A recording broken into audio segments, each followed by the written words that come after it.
such as pine shavings in the nest and make nests that are slanted. So that the egg rolls away to the back of the nest, and then you can gather them from the back side, and the hens don't get a chance to get to it anyway. It's a bad disease. It's a psychological disease, but it's something that can be fixed. And if after everything you've tried it doesn't work, you may just consider getting rid of those few hens and getting some new chicks in and starting new where they haven't learned that behavior. If you've tried a lot of things to discourage egg eating and it won't stop, you might just have to start over again with a new flock. Learn more on how to stop chickens from eating eggs at livingthecountrylife.com. I'll see you in the country. Living the Country Life. Ideas and inspiration for your place in the country. You can find more information on today's topic, share your tips, and post photos by visiting us online at livingthecountrylife.com. Today's Daily Encouragement by William the Encourager, sponsored by Ted Russell Nissan, home of the lifetime warranty on Kingston Pike. Praise ye the Lord. It is Monday, and we are thanking God this morning. So come on, let's pray. You know the drill. Father, we thank you right now, Lord. We give you glory, honor, and praise. And we just lift up that precious name of Jesus and ask you, Lord God, to be here with us, Lord, as we pray and as we encourage our brothers and sisters. Lord, we thank you for this day. This is the day that you've made. We will rejoice and be glad in it. In Jesus' name we pray. Amen. Amen. Well, praise ye the Lord, my brothers and sisters. You know, we look around and we talk to people, we help people, we remind people of who you should be helping and things like that. But I want to dedicate this service, this 5 minutes, to just a reassuring of helping our elderly. You know, there's a saying I used to say when I was a kid, and not when I was a kid, but as I grew up and I knew better, that one day I was going to get old, and then I would have the opportunity to say to some young person that, you know, what you are, I was, and what I am, you shall be. And it is so true for today. These young people, they need to know that what they are, we were, and what we are, they shall be. So we're going to be talking about healthy aging, and we're going to be talking about how to help our older brothers and sisters and to help them promoting mental wellness, strengthening connections with friends, family, neighbors, partners, and community groups, managing stress by using coping skills that work for you, such as mindfulness, movement, nutrition, breathing deep, or talking about how you feel. Ask for help. Don't hesitate to ask for help from friends, family, healthcare providers, community organizations, or faith-based groups when you need it. If you or someone you know is experiencing emotional distress or a suicidal crisis, reach out to the 988 Suicide and Crisis Lifeline for free and confidential help. You know, we all need help at different stages in our lives, and there are programs out there. You know, you can call or text 988. There's a chat line. You can chat online at 988LIFE.org/chat. And it's available 24/7. So if you need some help, help is available. You cannot be afraid to ask for it. Here's a story that didn't have to happen. Lucy, 91 years old, slipped one morning and found herself trapped behind her couch. For 9 hours, she hoped for someone to hear her cries. Fortunately, contact daily reassurance calls meant someone would check in.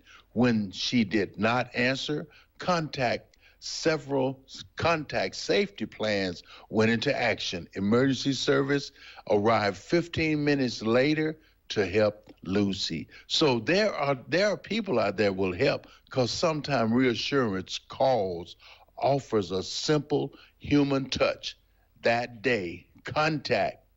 So reassuring our older people, older seniors and mothers and fathers and grandfathers that there's help. And we just need to show them that there is help out there and show them that we love them. And remember, there is a way out of your mess, and it's JESUS.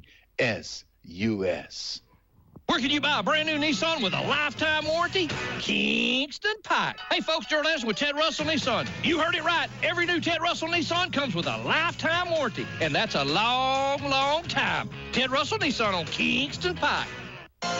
Good morning and welcome to AM 1380 WYSH and Ask Your Neighbor. Ask Your Neighbor can also be heard and seen on our website, WYSHradio.com. And if you are in Anderson, Rome, or Morgan County and have Comcast cable, you can watch Ask Your Neighbor on BBB TV Channel 12. Ask Your Neighbor is the program where you call in and do just that. Ask Your Neighbor. Do you have a comment? Do you have a problem? Or do you have a question? Then call in and ask your neighbor. 865-457-1380 or toll free at 877-711-4005. And for those of you that might be listening or watching on the internet, you can email from our website, WYSHradio.com. Just click on the Contact Us button and email your questions. Now sit back and listen as listeners throughout East Tennessee and the entire world answer your questions on Ask Your Neighbor on BBB TV 12 and AM 1380 WYSH.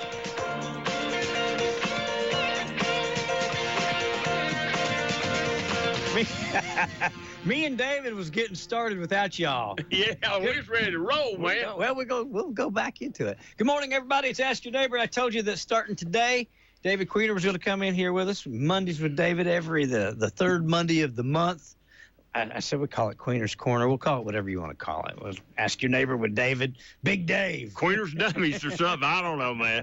Hey, I appreciate you having me up, and yeah, I always love coming to WYSH, whether it's to talk about the fair, whether it's to talk about Clinton City Schools, whether it's to talk about Clinton City, or whether it's just a talk period. I always love coming up, and I appreciate you.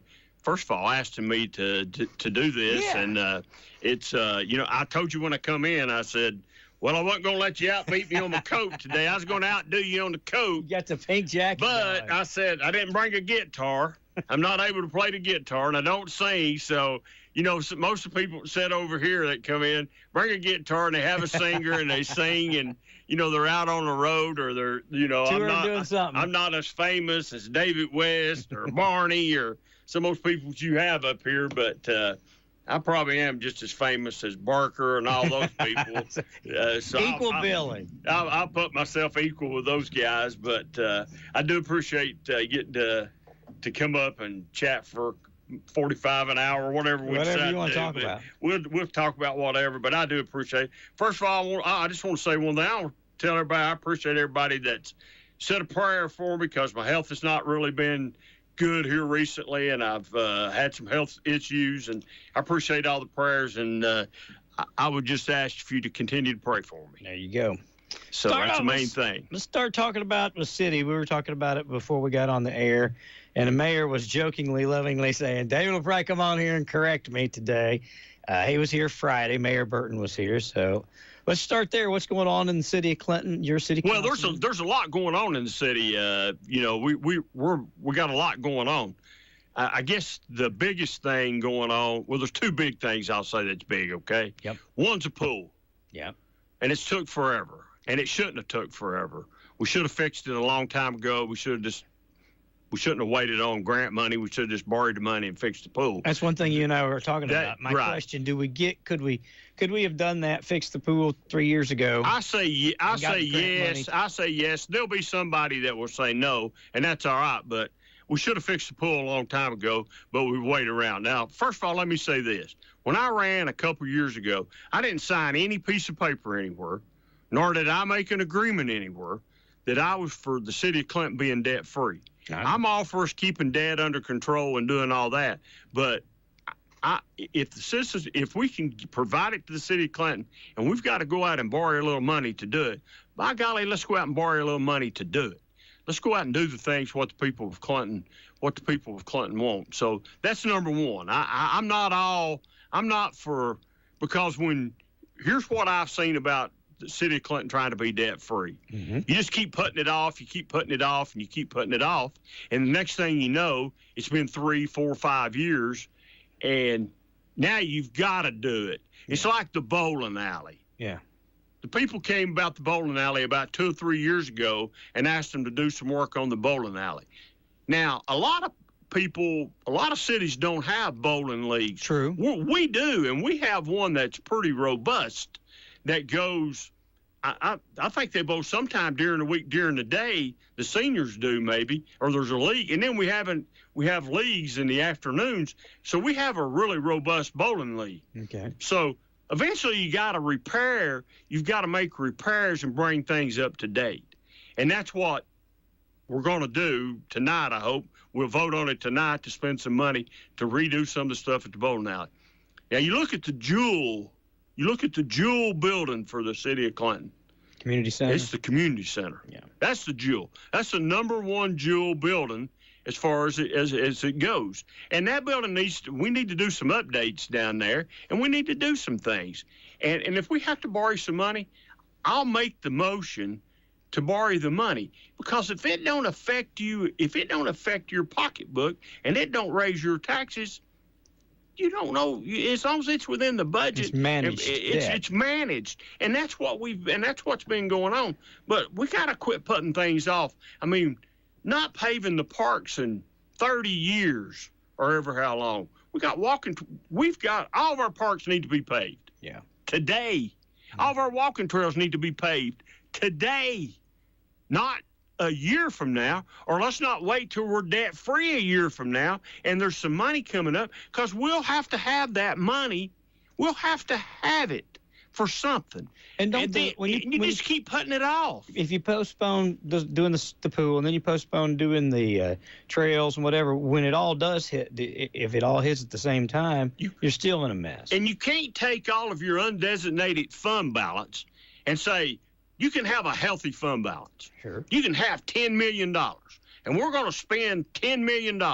You can't spend all your undesignated fund balance. You have to keep so much in reserve. The state requires you to keep so much in reserve, so you'll have that reserve amount there in case you need to go get it. A healthy amount to run the city. Yeah. We got in that problem once before when we got upside down, and people don't understand.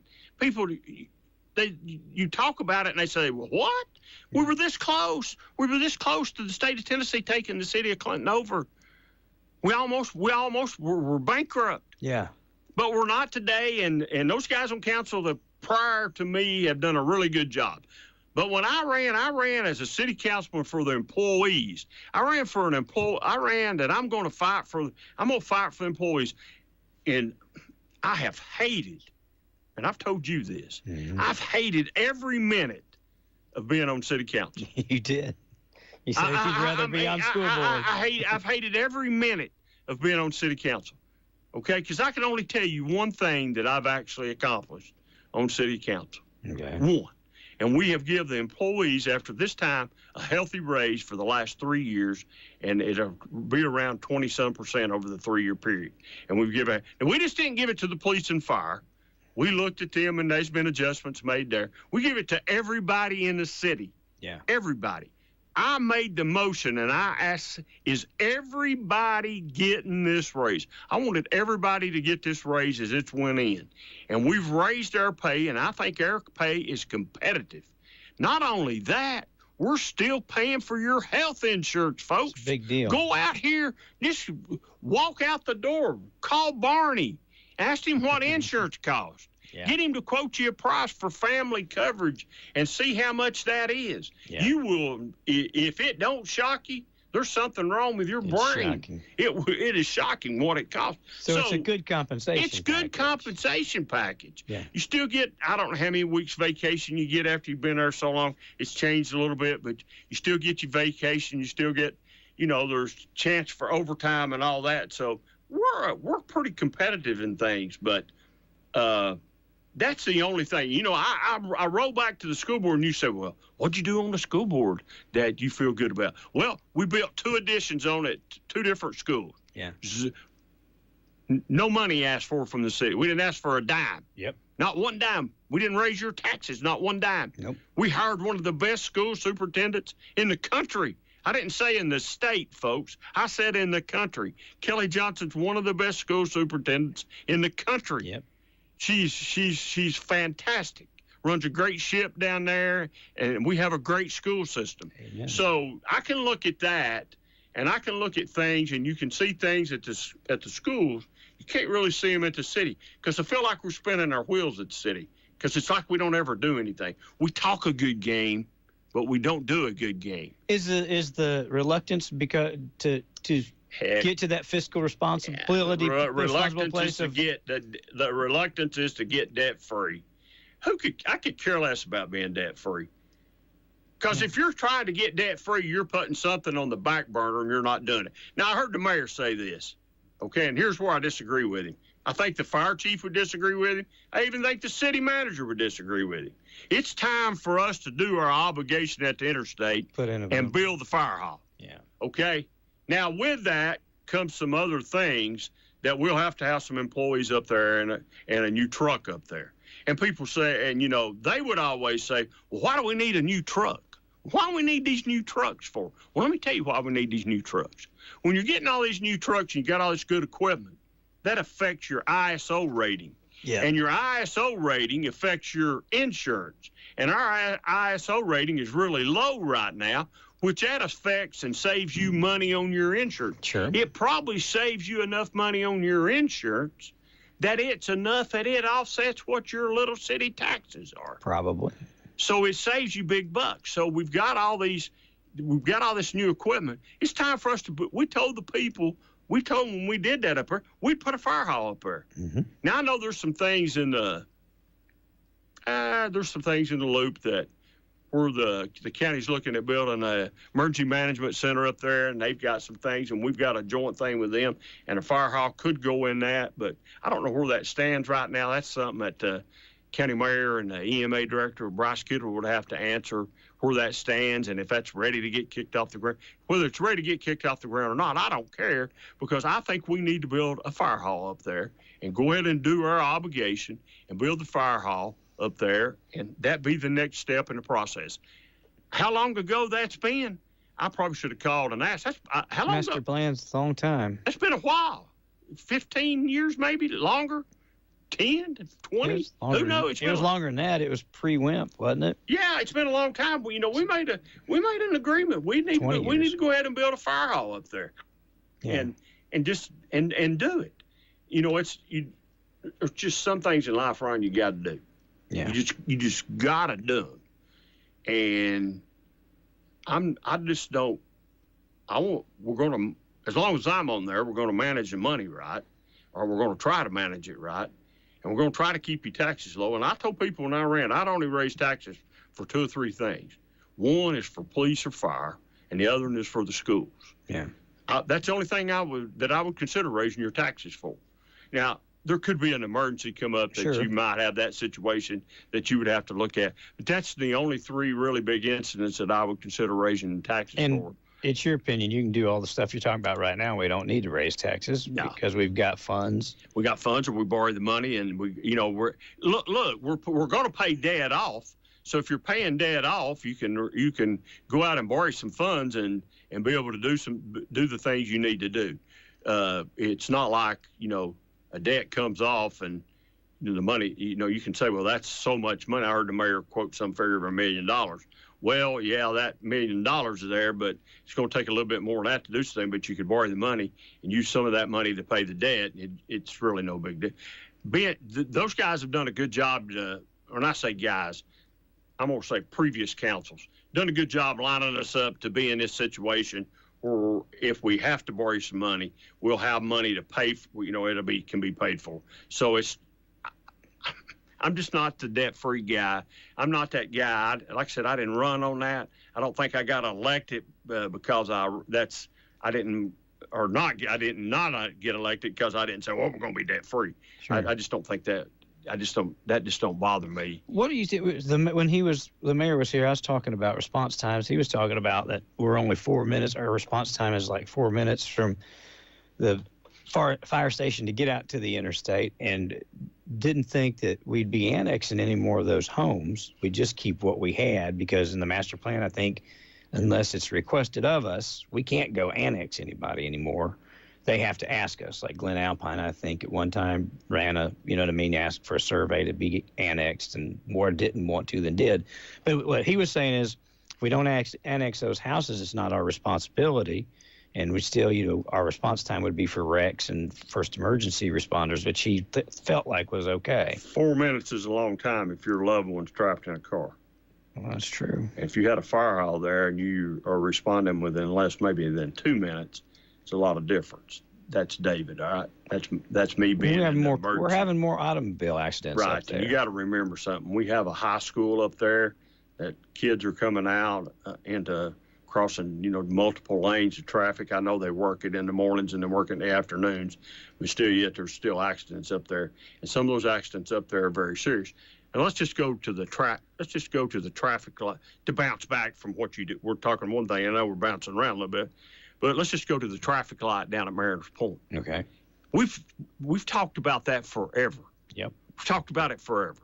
Yep. It's been talked about forever and ever and ever and ever. And finally, we had this last big wreck down there that put it in the they was stuff in the gas station parking lot. There was people hurt everywhere. And I said, listen, we need to do what we need to get on. We need to get on this traffic light. We need to push some buttons. And he said, well, some things have changed, and maybe we can get it now. So we got the study done and everything, and it said, yes, the traffic lights warranted. We didn't really need to spend any money to get a study done, Ron, because everybody that with any common sense knows you need a traffic signal down there. Yeah. And it needs to be it needs to work all the time. It don't need to just be on it in the mornings or in the afternoons. It needs to work 24/7 and be on. And we have a senior center down there now. And we need to make sure those folks get in and out. And there's quite a few people that live in Mariners Point. Mm-hmm. We need to make sure they get in and out. So we've put all that stuff out. I think it's going out to bid. Maybe if it ain't already been, it is. And maybe here in the next 4 or 5 months, we'll get to go down there and have a ribbon cutting for the signal. And I don't know that I had anything to do with it, but I can say I was on city council when we got it done. So that is something that we've got. That is something that's been, I think, ever since Mariner Point became a fairly big size subdivision, I think that's something those people have cried for down there, is for a traffic light. Now, the state of Tennessee held us up a little bit. I remember Can't blame it all on City Hall. Well, it's easy to blame it all on City Hall, but the state of Tennessee held us up a little bit. But we're going to get a traffic signal down there, and all I can say, it's about time that we get the traffic signal down. I think it'll help with traffic control, too, as you come around into town there by Holly Gamble, Food City, when we're getting out of traffic, getting out of school, getting out of work, it lines up back through there. And I think the traffic light at Mariner Point might keep that down. Man, that traffic is, and I live right there in the heart. I live right in the heart of that. I live right there on Timothy, and, you come out at a certain time in the afternoon, Monday through Friday, and you might as well just decide for yourself. If you're going to hang a right and go down and go around, you're not going to be able to hang a left and get in the traffic and try to go towards the interstate or try to go to South Clinton. Mm-hmm. You're going to go around and work your way around to get in the traffic, because you're just not getting out in the traffic. It is bumper to bumper. And then when you get to the interstate, it gets backed all the way up to Ray Varner Ford up there sometimes. Yeah. Traffic. All the time. There might not be a lot of people live in Clinton, but there sure is a heck of a lot of people that go through the city of Clinton every day. Absolutely. Morning and night. To the plants, too. I mean, I think that's one of our big traffic flows, is going in and out, back and forth to the plants. So, I mean, if you talk about the plants, if you look at Clinton, we're known probably for low tax rate. Mm-hmm. We're known for our schools. We're known for good public safety. We're known for having a lot of jobs out in the industrial park. I don't know if we've got enough people live in Clinton to fulfill all the jobs out in the industrial park. It's a good place to live. It's a good place to raise your family right here. we're fixing to, the mayor talked about us going to redo the armory, a building that we're going to redo, and it's going to be a thing with the Boys and Girls Club, and Kelly Johnson's pushed for this. It's going to be a place where not only city employees but people that work in the plants can bring their kids for like daycare, and the cost is way down compared to what it is to put your kids in daycare. If you work it, you'll be able to bring your children in and come there for daycare. It's going to be a really big savings. Is that going to be like a city-run daycare or Boys and Girls Club? Cooperation. It's cooperation, and which they work in connection with the schools, and it's going to be safe, but it's our building, so it is something to do with the city. But it's something that, and the industrial people have put a little money towards this too. So it's going to be a really big cost savings for a lot of people if you got people in daycare right now. Yeah. I didn't realize how expensive daycare was the other outrageous. day till I was told what it was for my great grandson. I'm not going to say the place it was told. I was told it was $200 and some a week. Oh yeah. And I'm thinking, whoa. Man, that's expensive. It's expensive. That's expensive. So when I had twins, we got a little bit of a discount, but it wasn't much less than that. So that's going to help. So that's going to help. That's going to help people out. That's going to help people in our industrial park. That's going to help people at the city. It's going to help school teachers that's got kids in daycare. So that's a thing. That's another benefit. It's another benefit, and we're going to redo the building and bring some things up to compliance that needs to be done up there. It is a building that. We don't need to let just run down and fall down. We use it the 1 week in the fair, and we're grateful that that we get to use it that 1 week in the fair, and we'll work through the construction with them and everything. Everybody's already agreed on what all the agreements are with the fair and the daycare and all that because we get to build it. We get the property for 4 weeks a year up there, so sure. It's our property. It's in the deed anyway, and so that's how it'll continue on, and we'll be good neighbors with our new neighbors when they officially get there. Do you have any idea how many kids or whatever it's going to host? I have no idea. Okay. I don't know if the Boys and Girls Club. And maybe I'll have this answer for you next time I come up. I don't know if the Boys and Girls Club are moving their whole operation up there. Because, see, they're at the community center right now after school. Gotcha. And during the summer. So I don't know in the future if they'll move everything up there and have one big operation up there, and that would be the hub. It makes sense that it would be because you'd be right there at the park, playground, pool, ball fields to play ball on, just like they do downtown on the ball field. They're out there playing sports, and there's plenty of classrooms up there to do the whatever classroom work they do. I know they do art and stuff like that, I think, and they do homework and stuff like that. So you'd have classrooms that you'd be able to do that in a big open area up there. So I don't know if they'll move the whole operation up there. I've not heard that. That's a good. That's a good question. Is it just the logistics of getting the kids from the schools up there? Yeah, that would I think be a that's problem? logistics. It's busing them up there, and those kids come from all three schools. They come to. They're probably busing them down to the community center. Probably are. They walk up and get them at Clinton Elementary. You can see kids. You see the Boys and Girls Club people that work there go up and get the kids, and they bring them down. So I would think maybe that's going to be the hub of Boys and Girls Club. Which is it's been a big success since it started. The Boys and Girls Club has. It's a good thing. Open up the community center for more stuff, for more uses too? Probably so. I would think so. We already have a lot of things that go on at the community center. We have one of the best indoor swimming pools around. People come from everywhere because our water is warmer than anybody's water. Okay? Yeah. Anybody's water. Our water is warmer than anybody's water. So people come up here for the indoor pool. Yeah. We host once a month. We host the veterans for their veterans breakfast. Yeah. We host all kinds of organizations that meet there for their monthly meetings in some of our rooms there. And, like I said, we have a bowling league. We have bowling leagues there.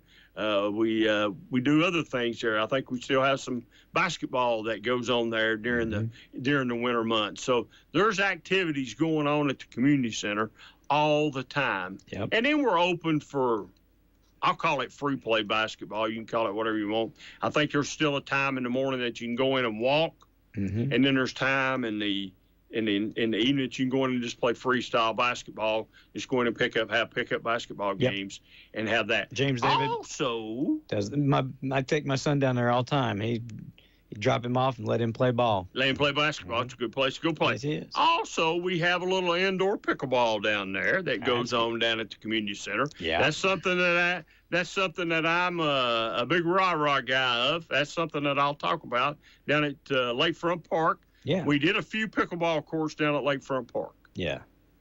And we seen immediately, or I saw immediately. Yeah. We didn't do it big enough. Filled it up.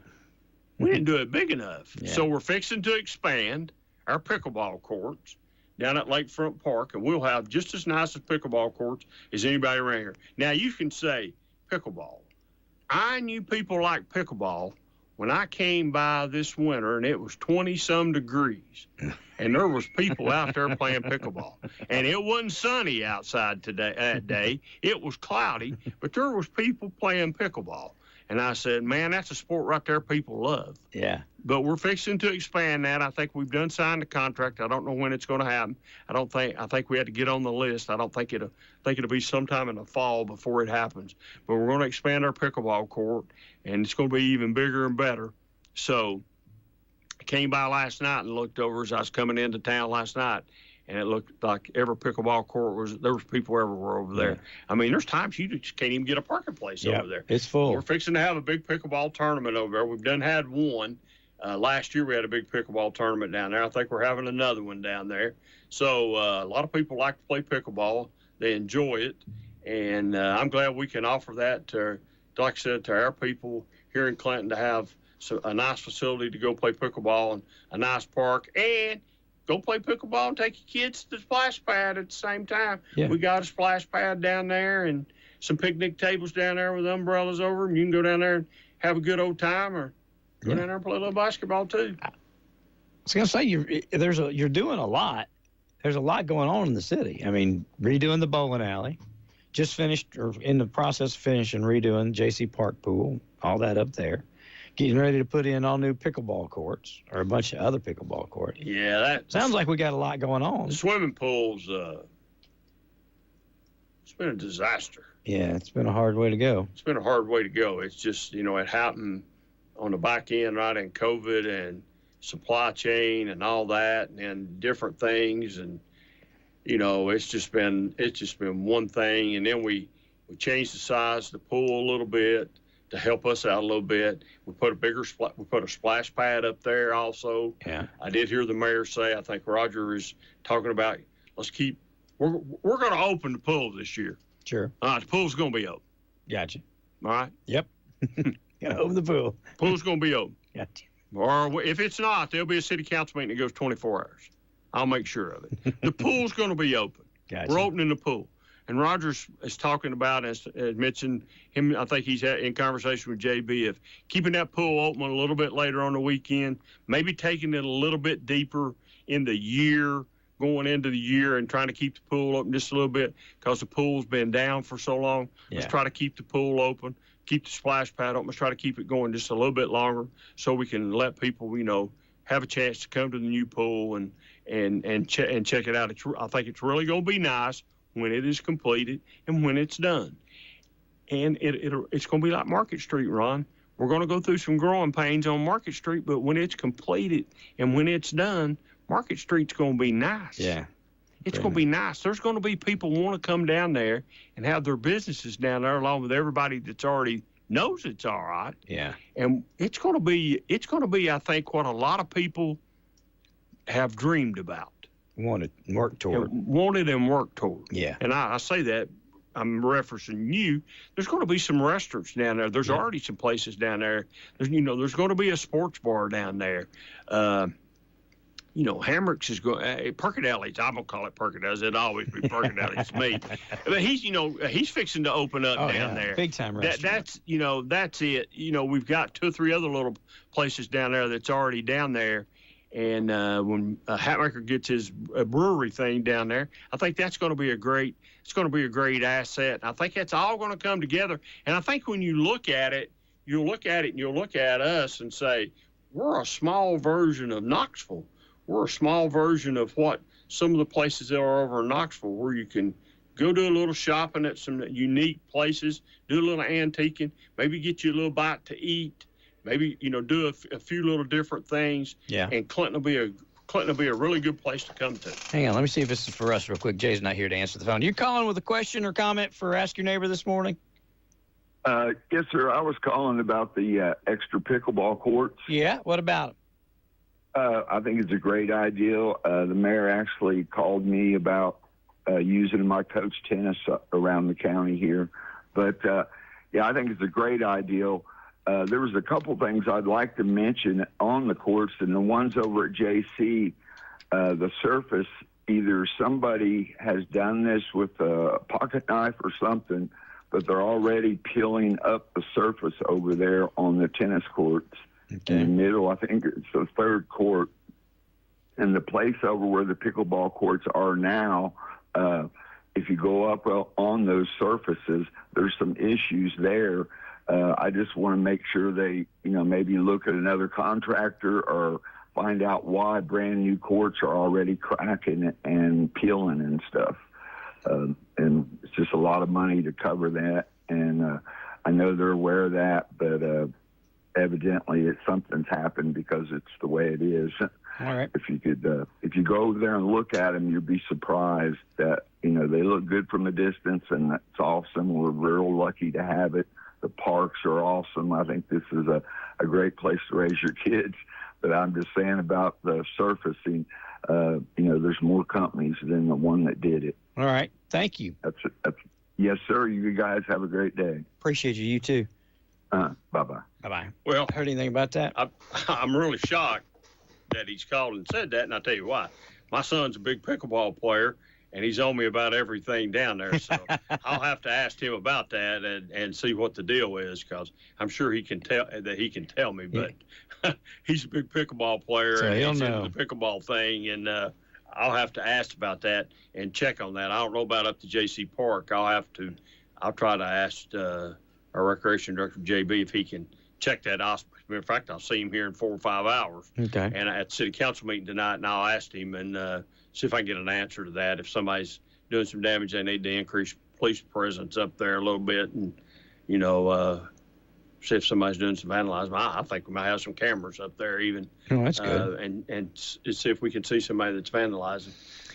One thing you and I talked about, we've talked about it a number of times when you ran. We've talked about it since then. Seems like it's a conversation. I talked to the mayor a little bit about it, but Waste Connections, they've just had a rough go of it when it comes to us lately, haven't they?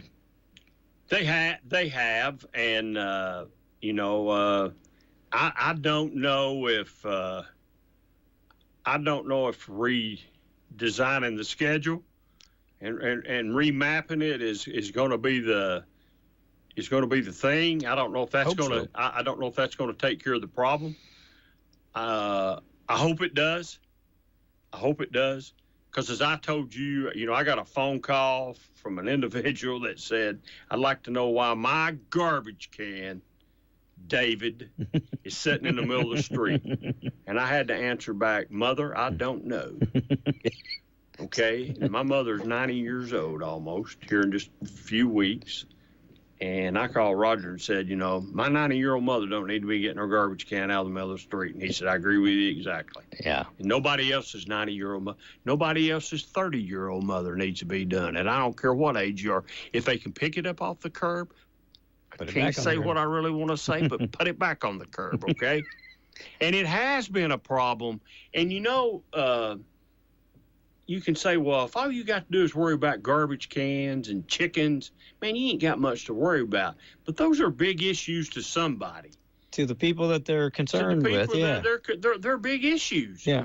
And if they're gonna do it, man, I'm gonna talk about them. And you know, I have, you know, people. I got a really big rib, and people got a good laugh out of me on the chickens. I love chicken. I love to eat fried chicken. I love all kinds of chicken.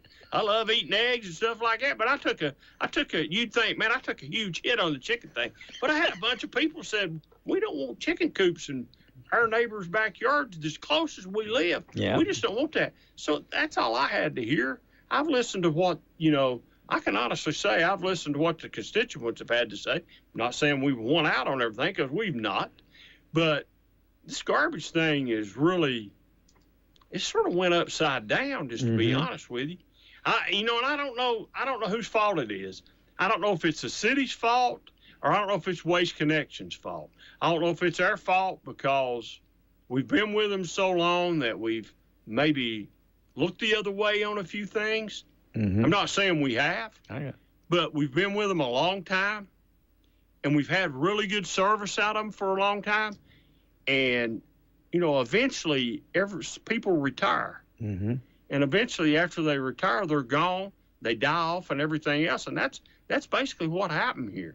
The guy that ran that, I think, retired, and 4, 5, 6 months later, he died. Yeah. So we've been used to having Johnny on the spot service and no problems, that all we're doing now is staying on the phone with them all the time. And, you know, it's just time for Waste Connection to do their job, fulfill their contract, and do it right. Yeah. Okay? I agree. It's time for them, when somebody calls and complains, instead of having an excuse, and now they've got cameras in their trucks. They can show you why they didn't pick your garbage up, if a car was blocking your can, or if you didn't have it in the right spot. So they're trying to find every excuse in the world to back up their bad service. I'm just not one guy that's buying it. I get it. Go pick the garbage up. Put it back, put the cans back where it was. And if you tear one of the cans up, fix it. Don't wait 3 weeks to fix it. You know, and I told him I didn't really care what the camera on the truck said. I watched the garbage truck from my front door pick my neighbor's can up and literally rip the lid off. I watched the guy get out of the truck and try to fix it. Yeah. And he couldn't. And he threw it back in the yard and went on. Now, I've not paid any attention to my neighbor's garbage can. I don't know if they eventually got their lid back on, or if Waste could come out and fix their garbage can. Maybe they come out and fixed it. But complaints have been they've broken things, and it's took weeks to get them out here to fix it. So, you know, part of the contract, let's fix it.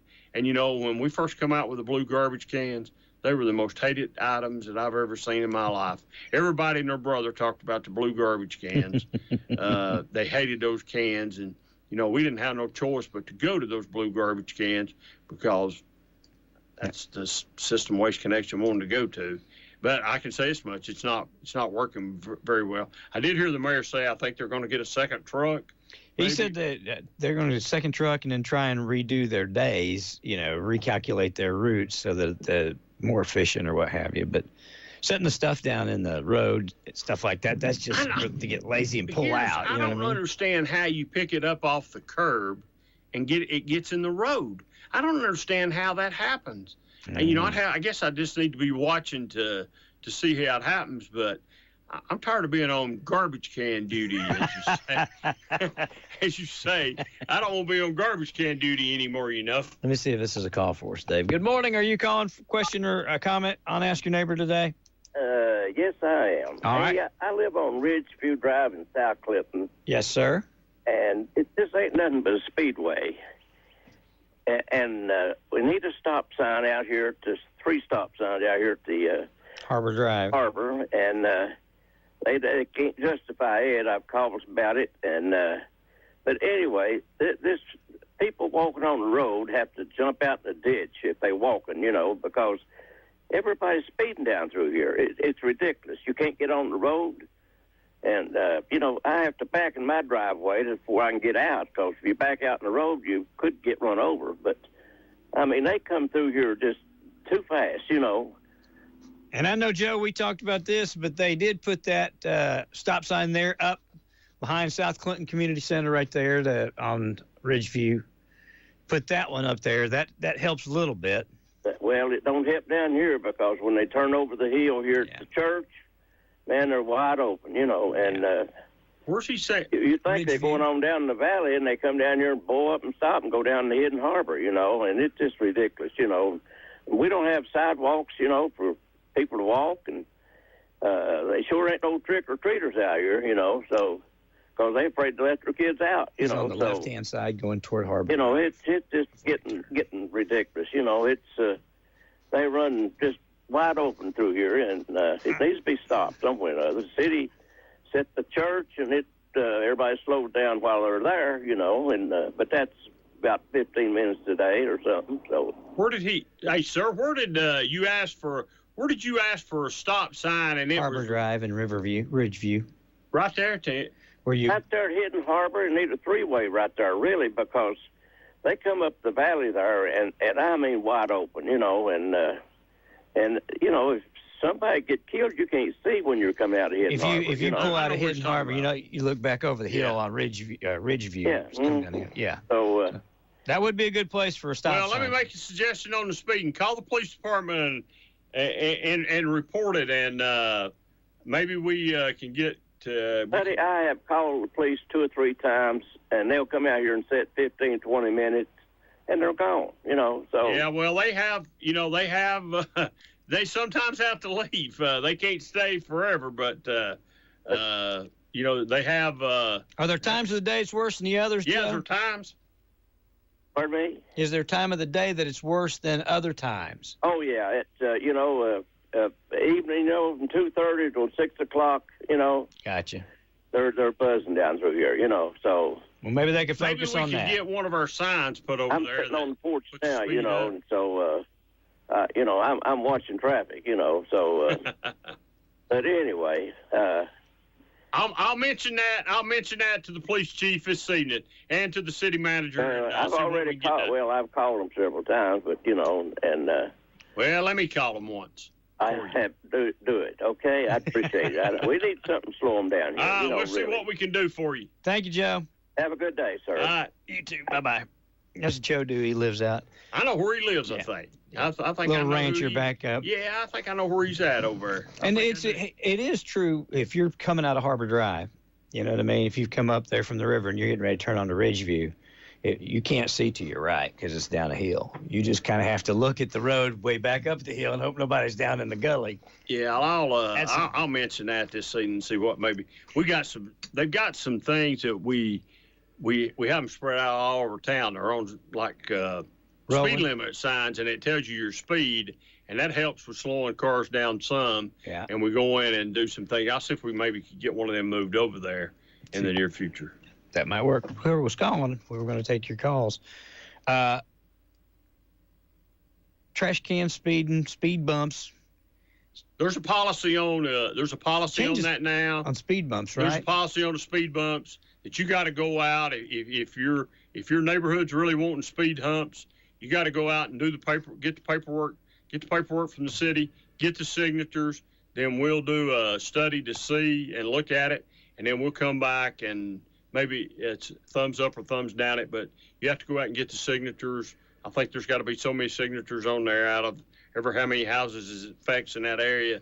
It's majority. If you want it, needs to be the majority in the community that wants it, not just one person. Good morning. Welcome to Ask Your Neighbor. Do you have a question or comment for David this morning? I just got a comment. I've never seen such a blatant disregard for the speed limit in the city of Clinton, Oak Ridge, or about anywhere else as it is today. They dropped the speed limit down on North Charles Cleaver Boulevard to 35 miles an hour because people was running 45 and 50. Now they're running 60 and 70 down through there. It's the same way in South Clinton. Only South Clinton keeps a little bit better hold on them because they usually keep a police car out there most of the time checking on them. But anywhere you go around here, the people's running 10, 15, and 20 miles an hour over the speed limit. And when they have wrecks, that's how so many accidents, the people running too fast and killing people. Cars running down the road anyway, 70, 80 miles an hour toward each other and missing each other about 3 feet. And that's bad enough anyway. Yeah. But I just had a comment about that. They need to slow these people down.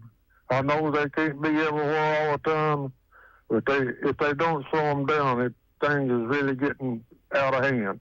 Yeah. That's the comment I had. All right, buddy. Thank you.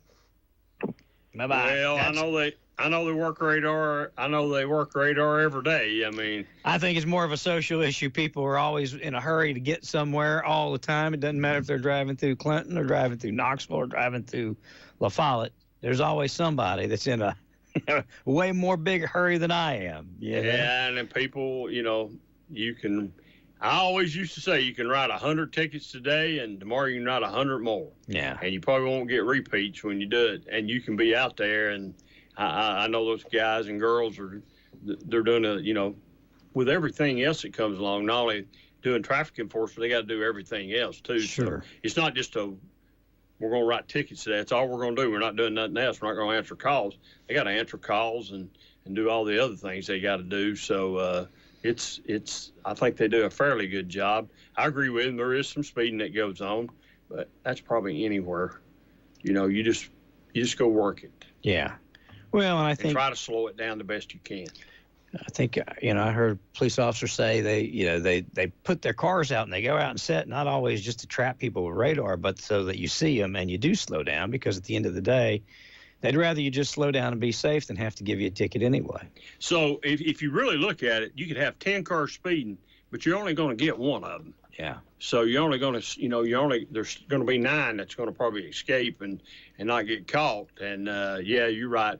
Having just the presence being out there sometimes will slow people down, but it's a tough job to do, but it is. So tonight at City Council, you think you guys are going to come up with the idea for the community center? Yeah, no, it's on the agenda. Okay. It's on the agenda to approve to have some work done there at the bowling alley. It's about $350,000 worth of work done there to redo some stuff at the bowling alley that's way overdue. That's way needed. Yeah. And we'll get that done tonight, I hope, and get some things moving on that. And then there's some other things that's rocking. Like I said, we're really rocking and rolling. For me to lead this thing off and tell you, I don't know what I've done, because I've not done much. I have enjoyed more being on the school. I did enjoy more being on the school board than I have been on city council. Just felt like you were more effective? Well, you just feel like you're more effective and you can get more done.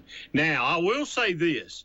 I did get a few calls being on the school board about different things. Being on city council, you get a lot of phone calls. You get called a lot at Food City, okay? Yeah, you get called a lot. Sometimes I don't go to Food City in Clinton. I go to Food City in Powell because if it's a hot, you just, like the chicken issue, it got to be, I had to stop on the chicken issue and let my wife go on because I was getting grabbed about the chickens. Yeah. And I don't know anybody. I don't know if they got anybody else or if I was just the one that was the chosen one. Now, let's get David. He'll at least go talk about it. Maybe that's a case. Yeah. And I did go talk about it. And we have an ordinance on it now, so we'll see. I don't know how many complaints if we've had a bunch of complaints, but it seems to be working fairly well. That's the way you put the ordinance in and try to make it where to work for not only for the people who want the chickens, but the people that don't want the chickens. And there's quite a few people, believe it or not, that didn't want chickens in Clinton. I knew quite a few. Quite a few, I told anybody that lived near the mayor I had a truck. Load up the chickens. That I'd load the chickens up and I'd load the material up. We'd build a chicken coop down there. I don't know. You might have somebody that advertises for you that might even have chicken coops. Mountain Barn Builders. Mountain Barn Builders might have chicken coops. I'll help haul a chicken coop down there. We'll put it right beside his house if that's the case. I'm only kidding, Scott. I wouldn't do that, but. No, I like Scott. He's all right. He's done a good job. Yeah. I thought I heard him say, did I hear him say Friday he's going to be one of our longer serving mayors? That's what he said. Now, he's one of the at this time is the longest serving that we've had. So I don't know.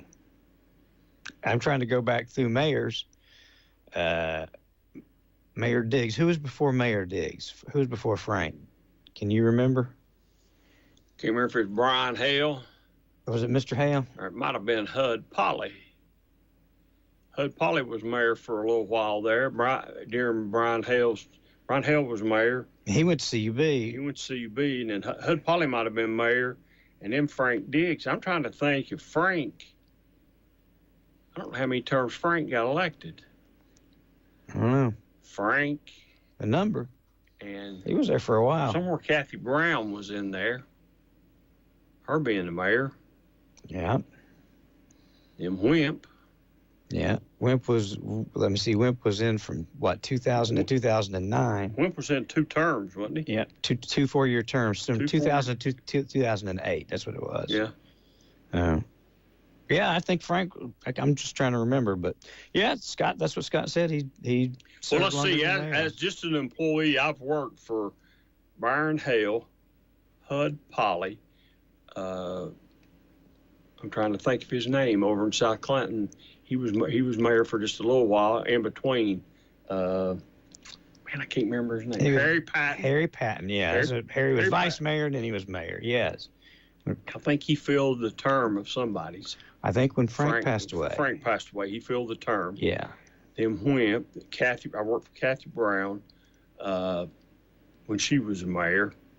So I've worked for a bunch of mayor and a bunch of city councilmen too. Yeah. That were city councilmen, so they've all, it's sort of, Clinton has really changed in the years since I first started down there until today. Well, Scott said he's been the longest service and he's going to run some more. Good morning. Welcome to Ask Your Neighbor. Do you have a question? Yeah. You have a question or comment today? Yeah, I wanted to comment on that. If they think it's bad in Clinton, they ought to see Knoxville. If what's bad? The traffic. Oh, the traffic? Oh, yeah. All right. Yeah. Hey, Ron? Yes, sir. Tell me about what I need to do to post stuff with a picture. Just mail it to you and send you $5. Send it's $25, but yes, send it to me, mail it to me, or email it to me. The easiest way is email. All right. Ron at WYSH. 25 for a week. Oh, okay. Yep. All right. Thanks. You're welcome, pal. Have a good day. All right. Bye. Bye. Anything else on your mind? Let's talk a little national stuff here. All right, national. Let's talk a little national stuff. I listened to a preacher a couple weeks ago. If you need to answer the phone, go ahead. Let me see if it's for us. Because this might be long-winded when I get started. You have a question or comment for Ask Your Neighbor this morning? Yes. Can you give me the number of the person that had the golf cart on Trading Times? It's pretty close to the end of the show. I can if you'll call when this program that's live on the air right now is over. If you just flip on your radio, when this is over, call me back. Okay, thank you. You're welcome. Bye-bye. All right. You were saying? I was at church a couple Sundays ago and listened to a preacher preach. Said he really didn't want to preach on politics, but he wanted to make some points. And I thought he made a really good point. Mm-hmm. And he was talking about all the arguing that's going on, whether it's just within your family, just within the state, whether it's state or local government arguing, whether it's the Senate or Congress arguing or whatever. He's talking about the argument, and he told the church congregation that God really don't care too much about what's going on in Washington, D.C. It starts at the house. Mm-hmm. And if you're arguing at home, until we stop arguing at the house, until we stop arguing about these things at the house, then it ain't going to stop as it goes on up the ladder. True that. That's true. So, maybe we ought to all just take a deep breath and just... From your mouth to God's ear. Just take a deep breath and let things get it calm here, maybe it'll just calm down. You know, there's no use getting all excited about things. You know. Hang on. Good morning. Do you have a question or comment for David this morning? Yes, I do. Good morning to you and the people that has been on Ask Your Neighbor, especially the man that was talking about speeders in South Clinton. Okay. I just come up and I thought for a minute, what would really stop the speeders is to put a camera up there that takes a picture of your license in the back, and people would get very tired of paying tickets, and then you get so many tickets, and then you get in more trouble, and that could be a good way to catch people that's wanted for a reason or two if you have the tag number or an illegal tag number. That would help, or either the second thing would be to put a red light or two red lights right there where that hill is. That would help too. Which hill? Which hill are you talking about, Darlene? When that guy called in, he said there was a hill. Oh, that's the stop sign there at Harbor Drive? Yeah. Over on Ridgeview. On Ridgeview. Yeah. And, you know, because... and then the other man that called in that said on the boulevard coming, people goes faster. This is true. Well, I was in Oak Ridge coming towards Clinton, excuse me, and there was this woman that was in front of me just stopped, and people was blowing the horn, and of course I did not do that. I thought it was a medical problem with this woman, so I was going to stop to help, and then all of a sudden, she holds her cell phone up. I mean, she could have caused a bad wreck. Mm-hmm. Playing on their phone? Yeah. And if there would be, if you see people, they shouldn't allow cell phones. That causes so many. Well, they're not allowed. It's a hands-free state. They're not allowed. But they do it all over. Anywhere you go, you see people on the phones. But true. I just wanted to make a statement on the red light to get your license number in the back. I mean your tag number. I'm sorry. And that just might prevent people from speeding up there, because people does like to get out and walk their dogs or just to walk for exercise, you know, and that's good to do. But I just wanted to call to speak my mind, okay? All right. Thanks, Darlene. You're welcome, Mr. Ron. Have a good day, ma'am. Good day to all of you, too. Bye-bye. Those portable cameras, for one, people are not even portable, but, you know, they had them in Oak Ridge, and they ran them out of there just because of that. Yeah, I don't think you can. I think the state passed some. Yeah, they're not. Made them illegal, I think. I don't know if they're illegal, but I know that they can't be enforced when you look at the law. An officer has to see somebody breaking the law, and that necessarily isn't a camera. And I know that even if you get a fine by those, it can't be used in your driving record and stuff. I don't know how they changed the law, but anyway, I don't know that a camera would help, but folks, just again, it's a social problem. Everybody's just in a big hurry, and for what? I don't know. Life moves really fast, doesn't it? It's just always moves a lot faster than you used to. You just hurry up, and sometimes I don't know that you need to be in such a big hurry, but that's just the way it goes. So we'll see. But, anyway,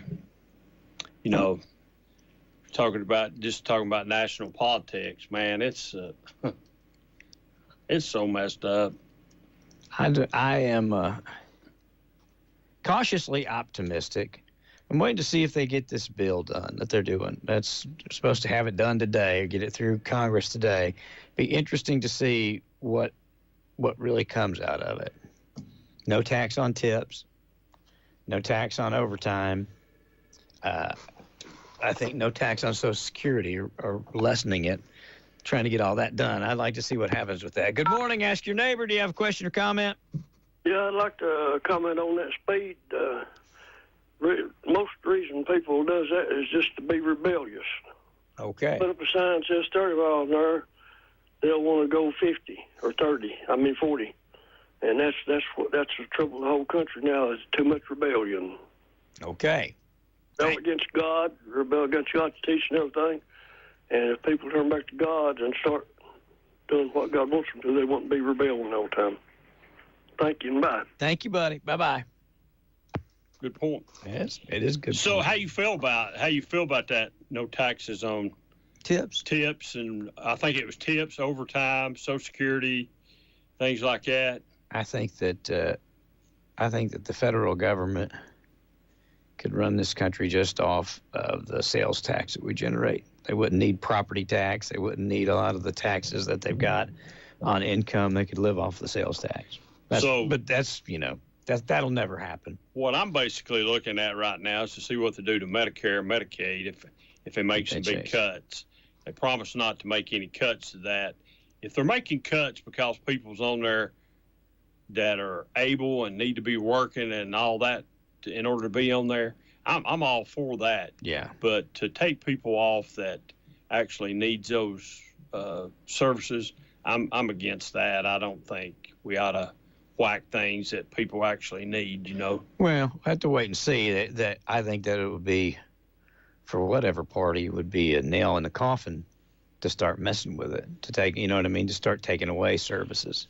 Well, I've heard you say this before, and I will throw this back at you. Stand by us if you do this. What's it going to do to you got midterms coming up here. It would within about a year. If you do make those cuts, what's that do to midterms? Well, it will take the majority to the minority. It's just, you know what I mean? It's pretty hard to hold a majority, the same as the president, to a midterm anyway. Country likes balance. So if they add that to it, it'll make it even more difficult for the Republicans to keep it. I don't think they would keep it if they do that, because they ran on not changing it. So if they did change it, I think people would hold them accountable. People would hold them accountable. Absolutely, I do. So I don't think they're going to, or if they are, they're certainly not going to do it before midterms. I don't think there'll be anything negative affecting Medicare, Medicaid, Social Security, or anything in this bill coming out. I don't think they can afford to do that. Even if they need to, they can't do it right now. Yeah, it's sort of like writing your own death sentence. Yep. That's so. That's just my opinion. Even if it's something that they're going to do, they'll do it on the backside of the president's 2 years, because they'll do it. If they keep the majority in Congress, and then they keep the majority in the Senate, that he'll have 2 more years. I think that's when he'll do all the controversy, anything he wants to do that might be controversial, because it's his last. He don't run again. So I personally don't agree with everything that Trump does, but I personally agree with there's quite a few things that they've done that I do agree with. How do you feel about the airplane? I'm good with it. With a country wanting to donate us a $400 million airplane. France donated us the Statue of Liberty. They gave, we took that. Good morning, ask your neighbor. I thought about that. Hey, good morning to you, Ron. Good morning, David. I guess I don't really have a question concerning the city of Clinton, but what me and a lot of other people wants to know is if you're going to go back on Friday night scoreboard this year.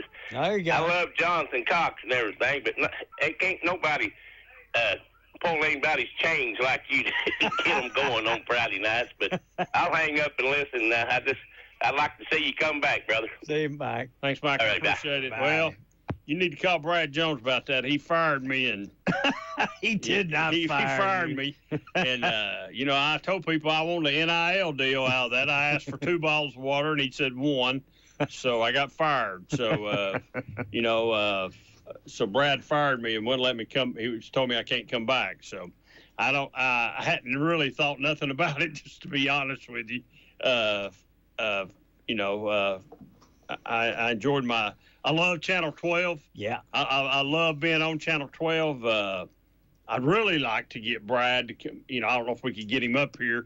I'd like to get him up here on one of these things right here we got. Let's talk about, what all it takes. I'd like for him to explain to people what he has to do on Fridays just to get ready. It's a lot.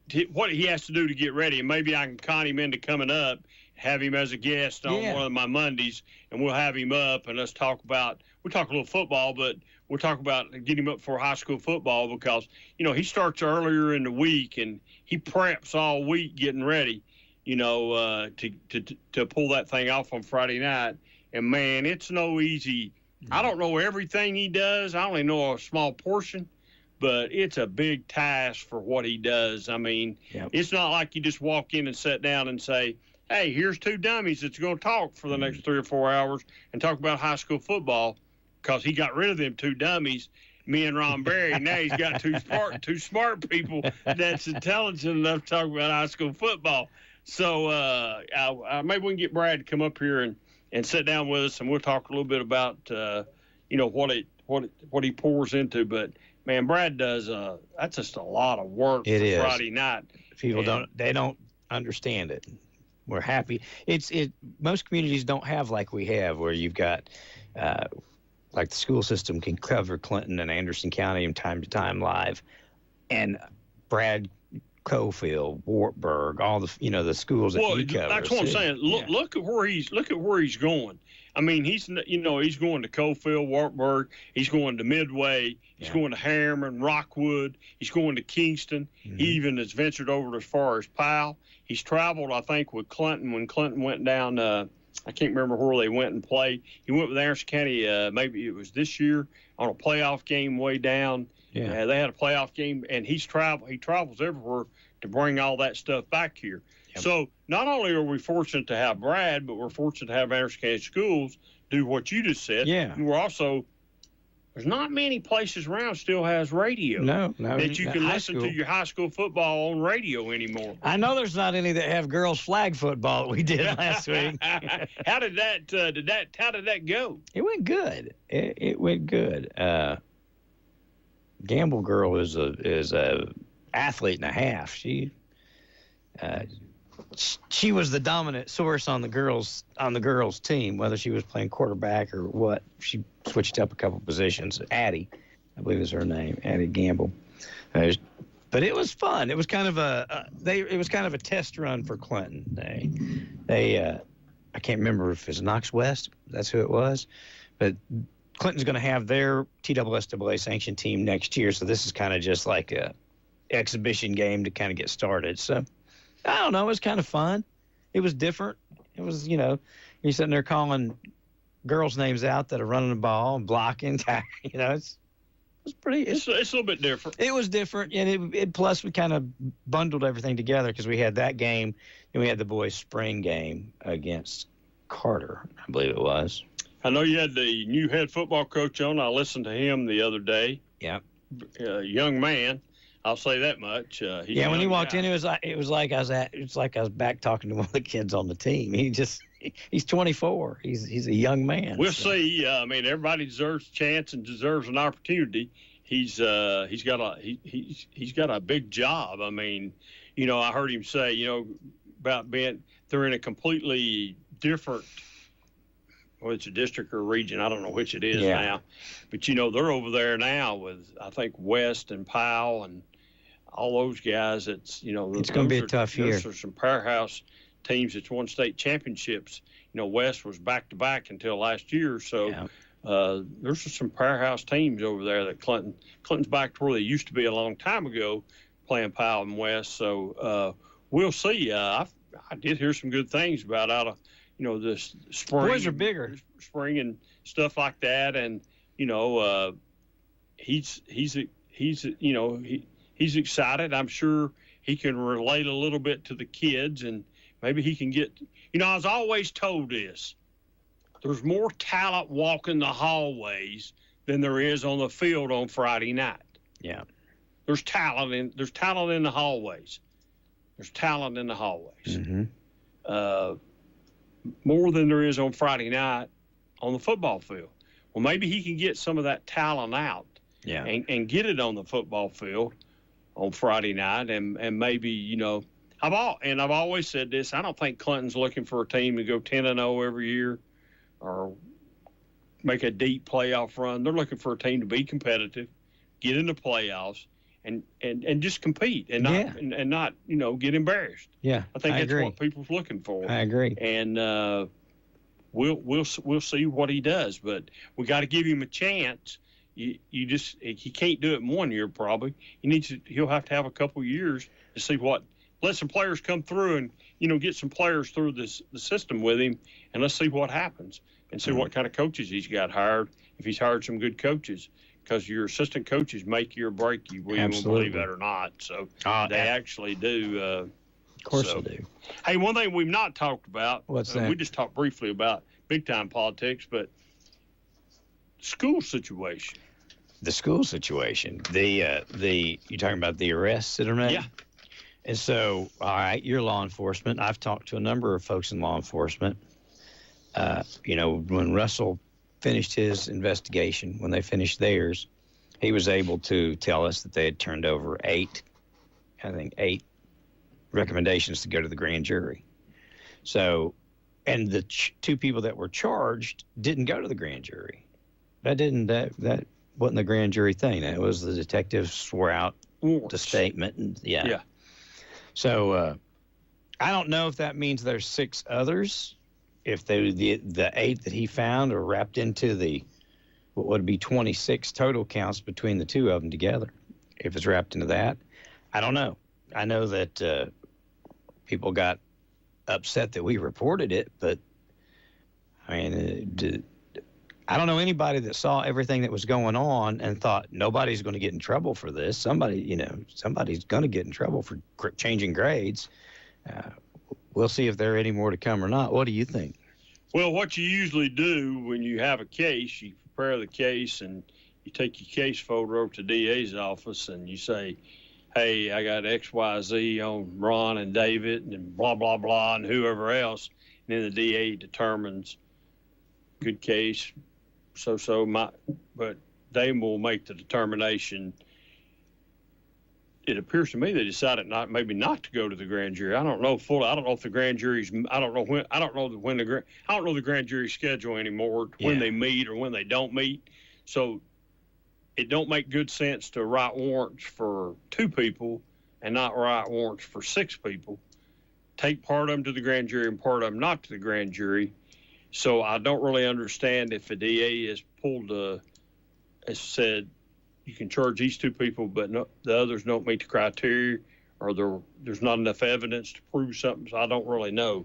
So I guess what we need to wait and see is till the grand jury meets and to see if there's any grand jury indictments that come out from this month's grand jury. Seeing how we've charged people this month, let's see if there's any grand jury indictments that come out. If there's any case, I don't understand why they take part of the cases to the grand jury and why you write warrants on part of the people. I don't understand. It's well documented that there were over, even from the school standpoint, 1,600 different grade changes. That's not contested, right? I heard somebody say there's over 3,500 changed, but the agreed to total from the school system, the police department, here what we've reported, well over 1,600 grade changes. Well, both of those warrants together only account for 26 grade changes. So somebody else had to do others, or I have a feeling that if Mr. Turpin had did 1,000 of those, we would have saw 1,000 counts against him. Because that's why it would have made more sense if he was at the grand jury, because you'd had to write all those warrants. So I don't really know, what the deal was. Well, there were 24 warrants written. Yeah, I understand. I don't know why you didn't. I don't know why we didn't go. I don't know why they didn't go to the grand jury. Somebody can answer that. I can't answer that. I don't have any idea. I would say the detective was instructed to do the warrants from the DA's office, probably. So there's probably a reason that was done. I personally don't know what that reason is, but there's probably a reason. If you moving into did you read the warrants? Did you read it? I did. Yeah, it's very descriptive. It talks about the class. I mean, it uses sometimes the he or she, but the names are out. But it tells, of a boy or girl, usually would tell the grade, usually tells what they earned, and then what the people changed it to. Again, I don't know how anybody thought that whether you did that one time, 2 times, 10 times, 2,000 times, that was going to help anybody. I mean, you saw they're changing it from 0 to 100, literally. It's definitely a black eye on Clinton High School. Considering I'm an alumni of Clinton High School, it's embarrassing. Did I see on one of the warrants where one of the witnesses was possibly somebody that was involved in it? The Jones. Yeah, the Jones. Yeah, I seen that on. She's a witness. On one of the witnesses. So that tells me that they've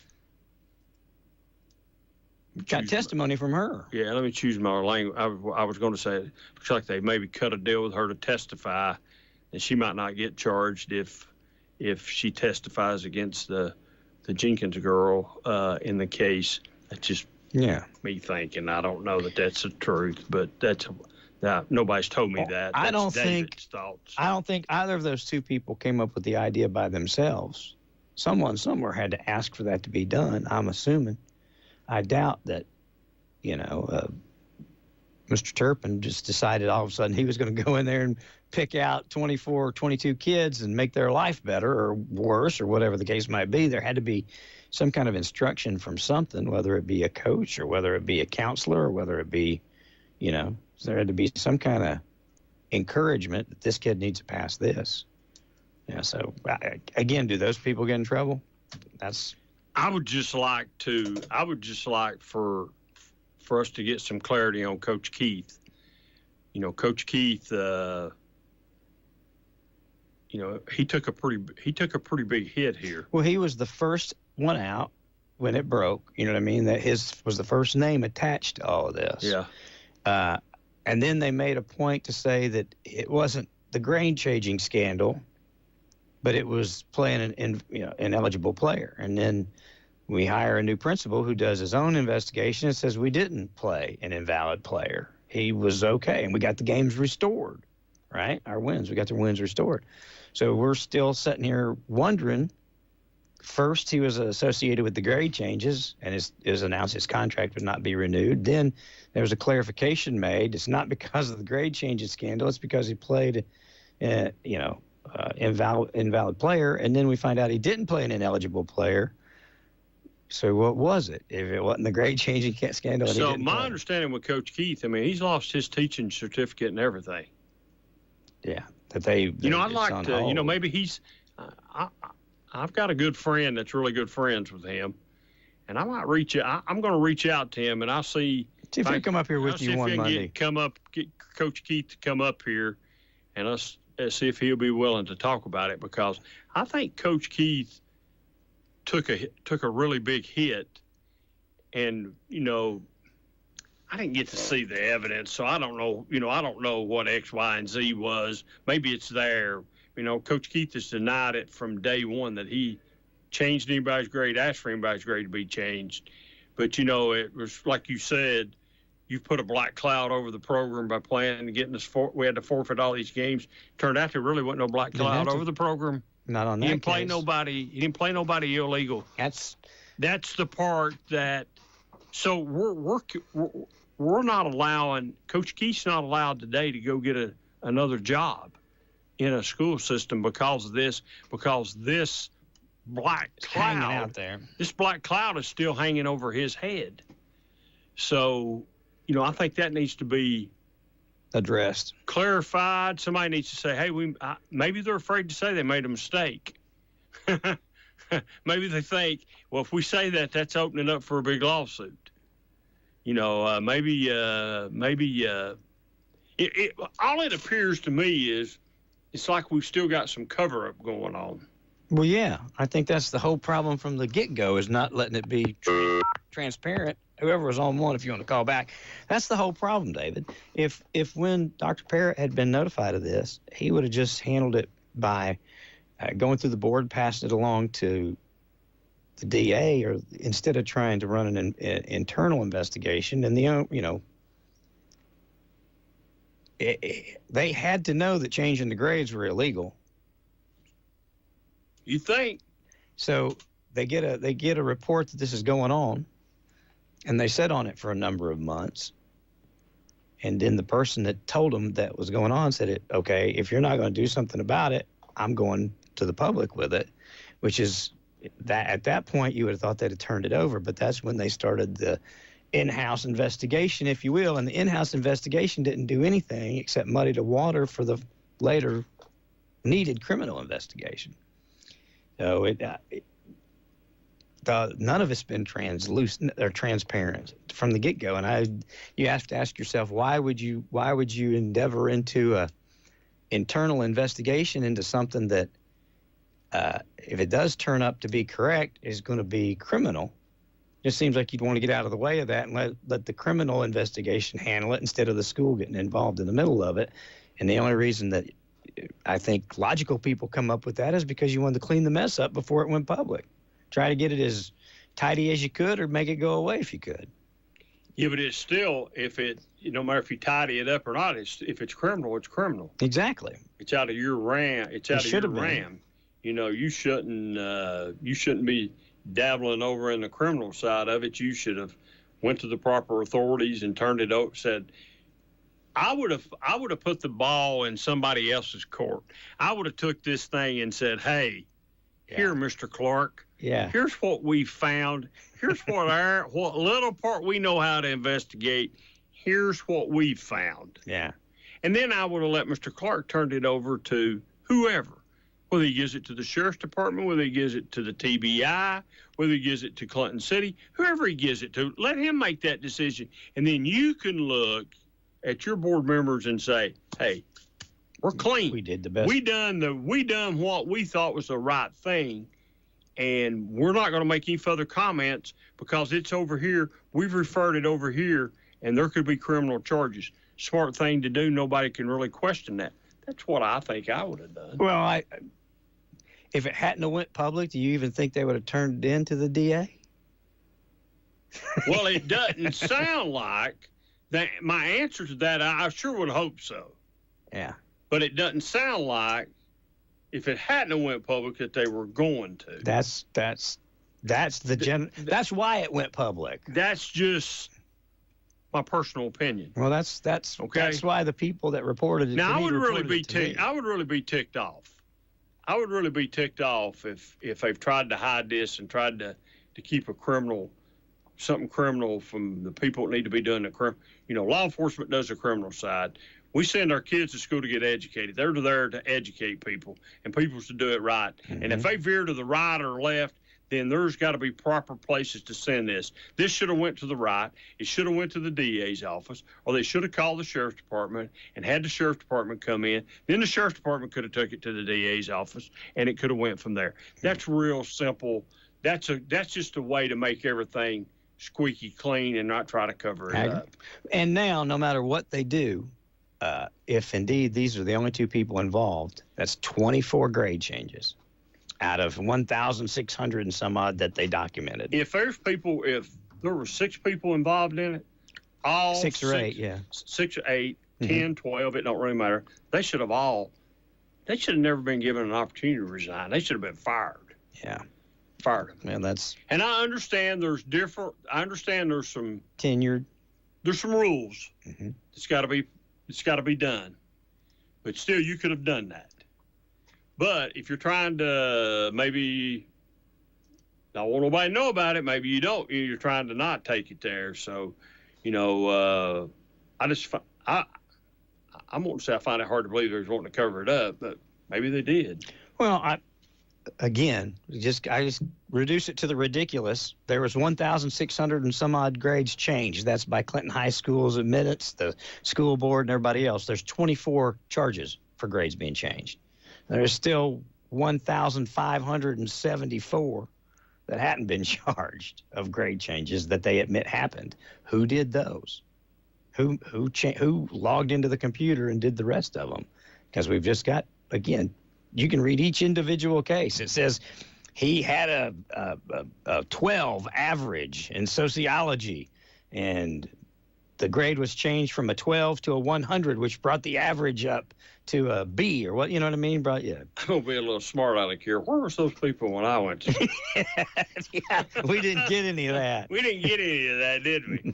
No, we just got hard knocks. You better do it or else, I can remember, hey, I failed algebra twice. The third time I was in it, I was just like, just tell me what to do. I'm not going to be able to get it. Do the homework, show up, and then I had a teacher that worked with me extra to get me past it, or I still wouldn't have got through algebra. And I'm sure they would have rather passed me on than keep... this system when we were going to school? It was not around. No. So. Well, there wasn't all these rewards. You know, when me and I went to school, there wasn't a federal government Department of Education. That didn't happen until H.W. Bush. Listen, what puts the stink on all this, as far as I'm concerned, and they can say whatever they want to, okay? I really don't care what they say with what I'm fixing to say. They could say it didn't have anything to do with getting to become a reward school or all the recognition that was given down there. It had to affect something. Okay, they could say, well, it didn't have anything to do with the reward school, all this stuff. Well, if graduation rates are going up and all these things are going up and you're changing all this stuff, for what reason? To make the school look better, to make yourself look better. So it has to affect it somewhere. So I really don't put too much weight in the story. Well, we were a reward school because of this. No. Well, yeah, you might have been. Maybe that's the reason, but still yet, They didn't change it just for the heck of changing it. Yeah, and they didn't change it to do 1,600 kids favors. You did that for a reason. Yeah. Why did you, I guess the thing is, why was it done? Why was it done? Was it done for us to make the school look? I think it was done to make the school look better. Was it done for sports? Yeah, both. Possibly both. I think both was. Both. Possibly both. So it's got stink. It's got stink. It's got stink written all over it. And hey, it real simple. Somebody needs to say we made a mistake. Mm-hmm. We just made a mistake here. We didn't do the right things. We should have took it here. We made a mistake. We thought we had a handle on the problem, and we didn't. Yeah, I agree. And it's blown up. Yeah. And see, what makes people mad, in my opinion anyway, which I don't get mad about this because it's your job. It's your job to report this stuff. Mm-hmm. And it's your job to report it fairly. I try. Across the board. I agree. For everything that goes on, it's not your job to pick and choose what news you're going to put on the radio today. Agreed. If it's here, you put all the news on the radio. Absolutely. That's David's opinion, and I might be wrong, but that's how I feel. I want to be able to listen to the news and hear everything that's going on. I just don't want to hear what you've cherry-picked today. Sure. I agree. I want you to put the good, the bad, the ugly, and all of it on here, and let's take it all, like grown people. I agree. I mean, and I don't get mad at you for doing that. First of all, because I know it's your job, because during when all this was going on, and I don't care to tell people, I was getting information and calling you and telling you, hey, This is what I'm hearing, and it's a pretty good source. Don't quote it for sure, but check in on Follow it up, yeah. Follow it up and see if I'm right. You'd call me back and say, man, I don't know who your source is, but you're right on. You're right. You're getting the right stuff. So, Coach Keith, I would love and I'll work on it really hard. I might have to make an appearance at his house even to see if I can get him to come up. But I'll see if I can get him to come up here, because I think it'd really be interesting, because I really don't know what he's got to lose. Because he's already lost everything, Ron. Yeah. He lost his teaching certificate. He got hired this past year and then got told, no, we can't hire you. They're still, they've still got this black cloud over you at the state. Your teaching is still marked. We need to take that. Somebody needs to get that off. If he's not involved. Yeah. If he's not involved, we need to get that off of him so he can at least go back and get a job. And if he is, they need to do what they're going to do. They need to do what they're going to do, and I will hate it, because he's one of the nicest people that he is so easy to talk to. He is so much fun to talk to. Listen to him talk about being raised where he was raised at. Man, it is just unreal to listen to the stories that he's got to tell. He can tell some things that will make the hair stand up on the back of your neck. I know he was one of Trey's favorite teachers. Trey and Coach Keith got along real well. So he was just I tell you what he done to me this last time when I was running for city council. I was sitting up there with a Tennessee hat on, at the polls, and he said, "Hey, he's from Alabama. Yeah. He said, that's got to go. Let me bring you a hat over here." He brought me one of them little old bitty hats that he would wear to a football game on Friday night. I don't know if I've still got it or not, but I've got one there somewhere at the house. He gave me, brought it up there at the pole, and I wore it the rest of the day up there, and people got a kick out of it. But Coach Keith is a really good guy, and I think we need to get the black cloud off Coach Keith one way or the other. I think the people of Clinton deserve to know, is he guilty or is he not guilty? If what he's been accused of, part of it, we know he's not guilty because, as you said, the new principal did an investigation and got the TSSAA to overturn everything, all the penalties they put on us. Yeah. So that part's not true. We know that part of the black cloud is gone. Yep. It's sunny. Yep. It's sunny on that part of it. What about the other part? I think there needs to be some. We need to finalize some things here. We need to put. This has went on long enough. I mean, somebody said this made national news. It was on MSNBC. I saw it on it. It's on their website. Man, that's an embarrassment. I agree. I mean, that is just a huge. Well, it's just no matter what's going to happen, David. If they say that it was just Mr. Turpin, just Ms. Jenkins, nobody in the community is going to buy it. Like I said, because between them, they changed the grades of 26 kids, 26 different grade changes. Everybody's admitted there's 1,600 in some of them. So there's still 1,500 plus grade changes that somebody else did. Because if they would have done all of them, I think they would have had that many counts against them if they'd have found that they logged in and did that. So there has to be other people that did it. And if it wasn't Coach Keith, because people are going to say, well, who did it? If it wasn't just these two people, who else did it? Why aren't they charged? Until the school boards, I don't know when or if they're ever going to come and tell what all happened. Well, somebody, as we all know, as Paul Harvey used to say, and now the rest of the story, somebody knows the rest of the story. Oh, there's a lot of people know the story. There's a lot of people that have come forward. There's a lot of people that have sent me letters and notes and copies of things, but they're afraid to come forward out of retribution.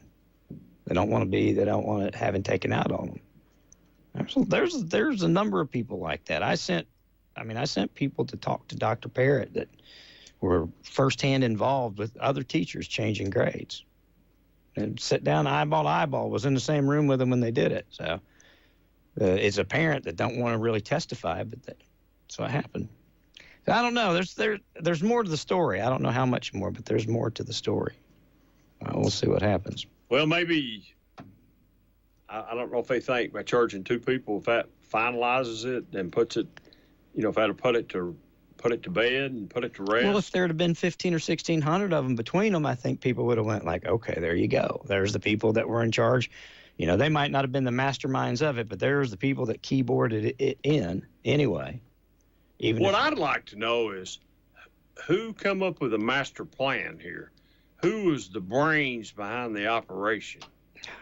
I know what my opinion is, but I'd like to know who. Well, I think it started with the principal. That's just a thought. I don't have the absolute proof of that, but your principal is boots on the ground, knowing what's going on in their school. That's what I say. And then that boots on the ground information goes up to the board, up to the, then the decisions come back downhill. But principal has to know what's going on inside school. Wait a minute. The principal's wife is one that's been in charge. Yeah, exactly. So, well, you don't have to be real smart. I didn't need that program to get that. There you go. I can't pass that no more. But, you have to know. it's just like I was talking to a friend of mine. He said, if my son had come home and they had him marked valedictorian, I'd know something was wrong. A, parents know when their kids aren't going to school. They know when they're not studying the way they're supposed to. And B, so do the teachers. They know if little Johnny's struggling in biology and all of a sudden little Johnny ends up at the end of the year with a B, somebody changed his grade. I doubt it was the biology teacher either. It was after it went out of that. So I don't know. There's more to it. There's more to it that I know about that I just can't say because I can't necessarily prove yet, but there's more to it. Well, all I can say is keep reporting it and keep doing what you're supposed to do, and that's just the way I look at it. That's how I look at it. Again, it's not like I write this stuff. It's not. I'm not making it up. It's not a screenplay that I get to decide who's going to get in trouble and who's not. I just report what's going on. Well, you didn't charge anybody. Harris County Sheriff charged people, and all you did is report the charges. See, here's the thing. We thought we were on a big scoop on April 14th of last year when I broke this. Come to find out, the school board had been fiddling with it since February. So they kept it quiet February and March. It didn't get out to me until like the beginnings of April. And then it was a Sunday afternoon, never forget. Once I got confirmation that indeed it was going on, I was text Dr. Parrott, called Dr. Parrott, and we're going to put this up. And I put it up Sunday night, and he got responded to that it was fake news, which I knew it wasn't fake news. I might have had a detail wrong or something, but it wasn't fake news. I ended up, going back and making sure we had all our information straight, and I stuck to what we had, and it ended up being true. So, and that comes from people that, same as if, you tell me something, you're like, you need to verify it. I just heard it. Same thing. That's what somebody told me. But they pointed me where to verify it, and that's how we were able to do it. I'm just reporting it. It's not like, people think it's a gotcha. Well, for one, it wouldn't be a gotcha if it wasn't being hidden in the first place. We wouldn't have to go look for it. It'd just be a mistake that happened that we dealt with. But instead, it was something that was, known about for a long time and tried to be, I'll say covered up, but certainly maintained. And that's what blew it up, is knowing that it had been going on that long. Well, it wouldn't be a big of issue if the thing would have come out, hey, principal at Clinton High School fired for having grade changing scandal. Yeah. And it was put out like that, and all this has been turned over to the proper authorities to investigate. It would have went. Yeah, it wasn't turned over to, again, understand, found in February, March. We broke it in April, and it still didn't go to Dave till well after we were talking about it on the radio. So I'm saying, if you had just come out early on, if somebody had just come out early on and said we fired 4 or 5 people for possibly changing grades at Clinton High School, it's been turned over to the proper authorities to investigate. It's pretty much a dead issue then. It's turned over. It's over with. There's really nothing else. Then you just wait to see, is there going to be some charges down the road? And there is charges down the road today. So it's evident that it's not fake news. No. Because there's people that's been charged, or people has lost their livelihoods some of them did. Some of them got hired back, I think. Well, some of them got hired back. Some of them lost their livelihoods, but all of them have been hurt by it. All of them. Everybody that's been mentioned or involved been hurt by it, just by having their name associated. So my question that I would ask, and I'm sure I'll get an opportunity to ask this, it seems like every time I make a comment about it, I happen to run into them. Okay? Okay. My question that if we've put a black mark beside Coach Key's teaching thing at the state of Tennessee, did we black mark the rest of these people that were, whether they resigned, fired, whatever, did they get black marked too? Are they still eligible to go out and go back to teaching, doing whatever at any other place they want to go? That's a good question. That's a question that needs to be answered. Yeah, I agree. And I'm sure I'll get an opportunity to get the answer to that. Find out, because that's, again, if you're probably going to hear that the state has a hold on his teaching certificate, that it's not local. Probably what you're going to hear. I don't know that that's true. Well, but if they do, it's because of what stemmed out of local. It's gone from here down.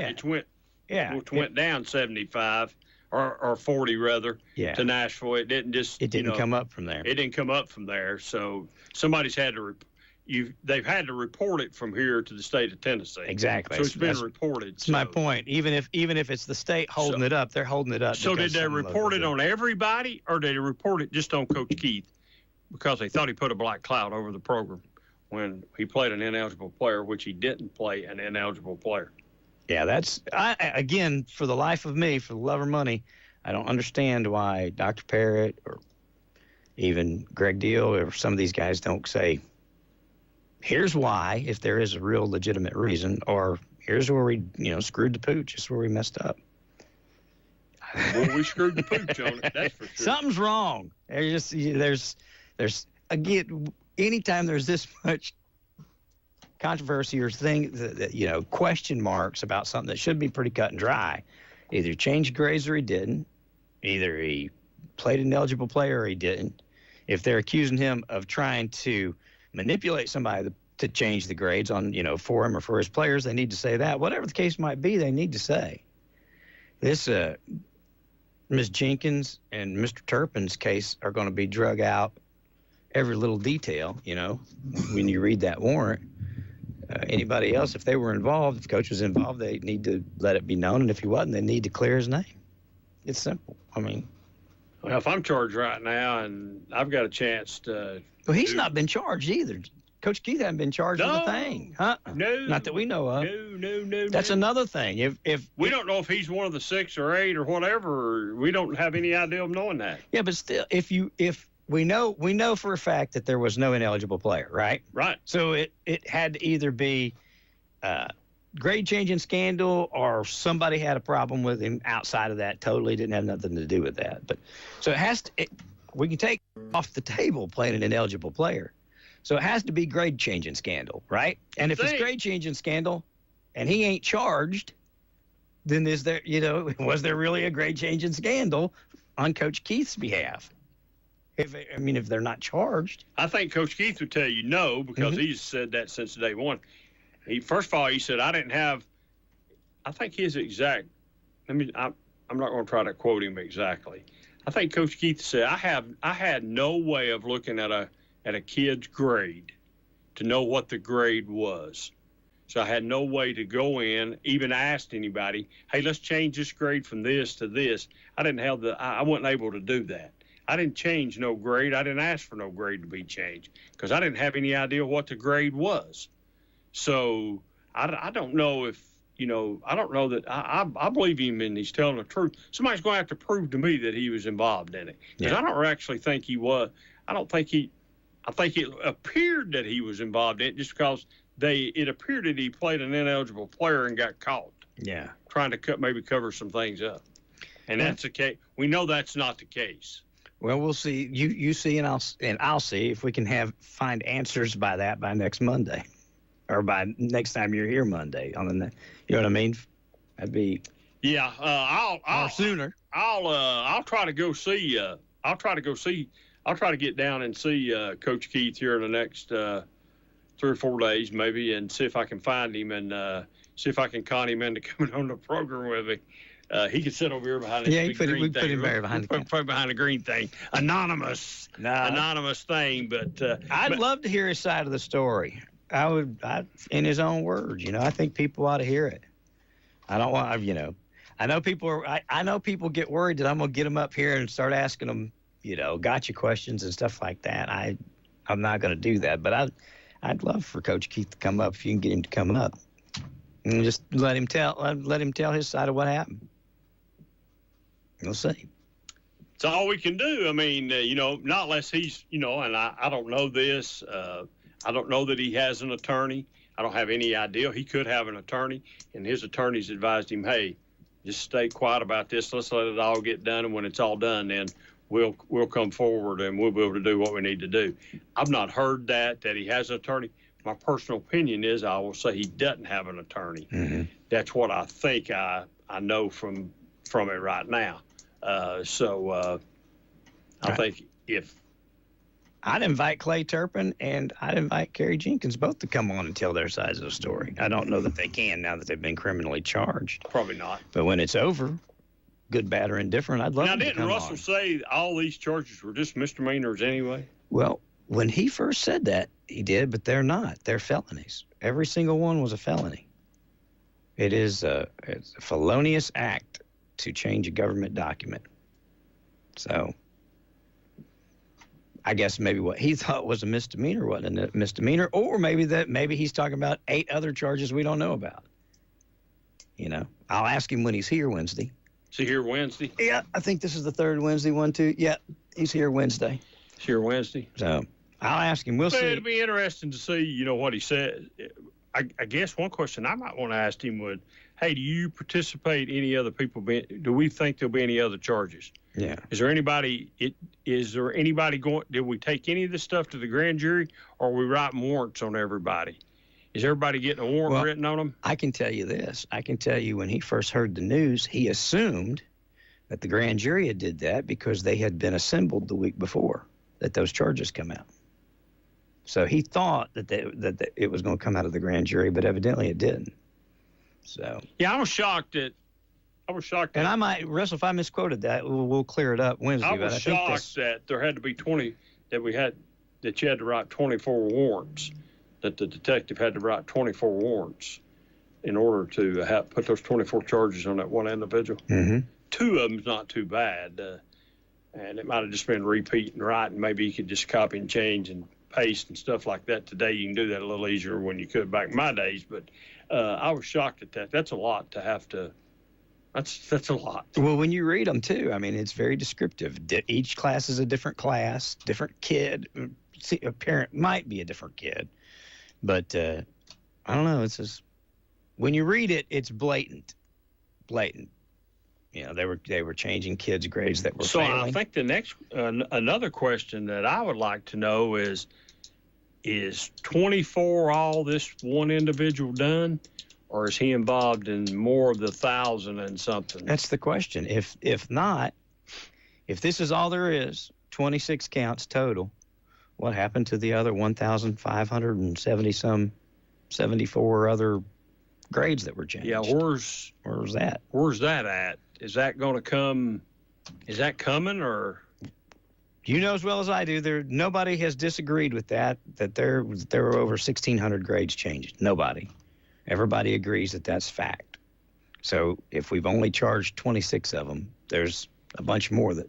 Is this the best 26 cases? Or, well, it makes you want to think that, hey, we've picked the best cases that we have a chance to win. I mean, I don't know if that's the case or not, but you've got 24 charges on one. What happened if he was involved? I just wonder if that guy wasn't involved in all 1,000 of them. Well, when you read it, they each have their own sign-on. They each have their own personal password, and they each have 2-step authentication to get into it. So it's designed so that I can't go in and change grades for you. You've got your own sign-in. I've got my own sign-in. We do our work for whatever we're supposed to do.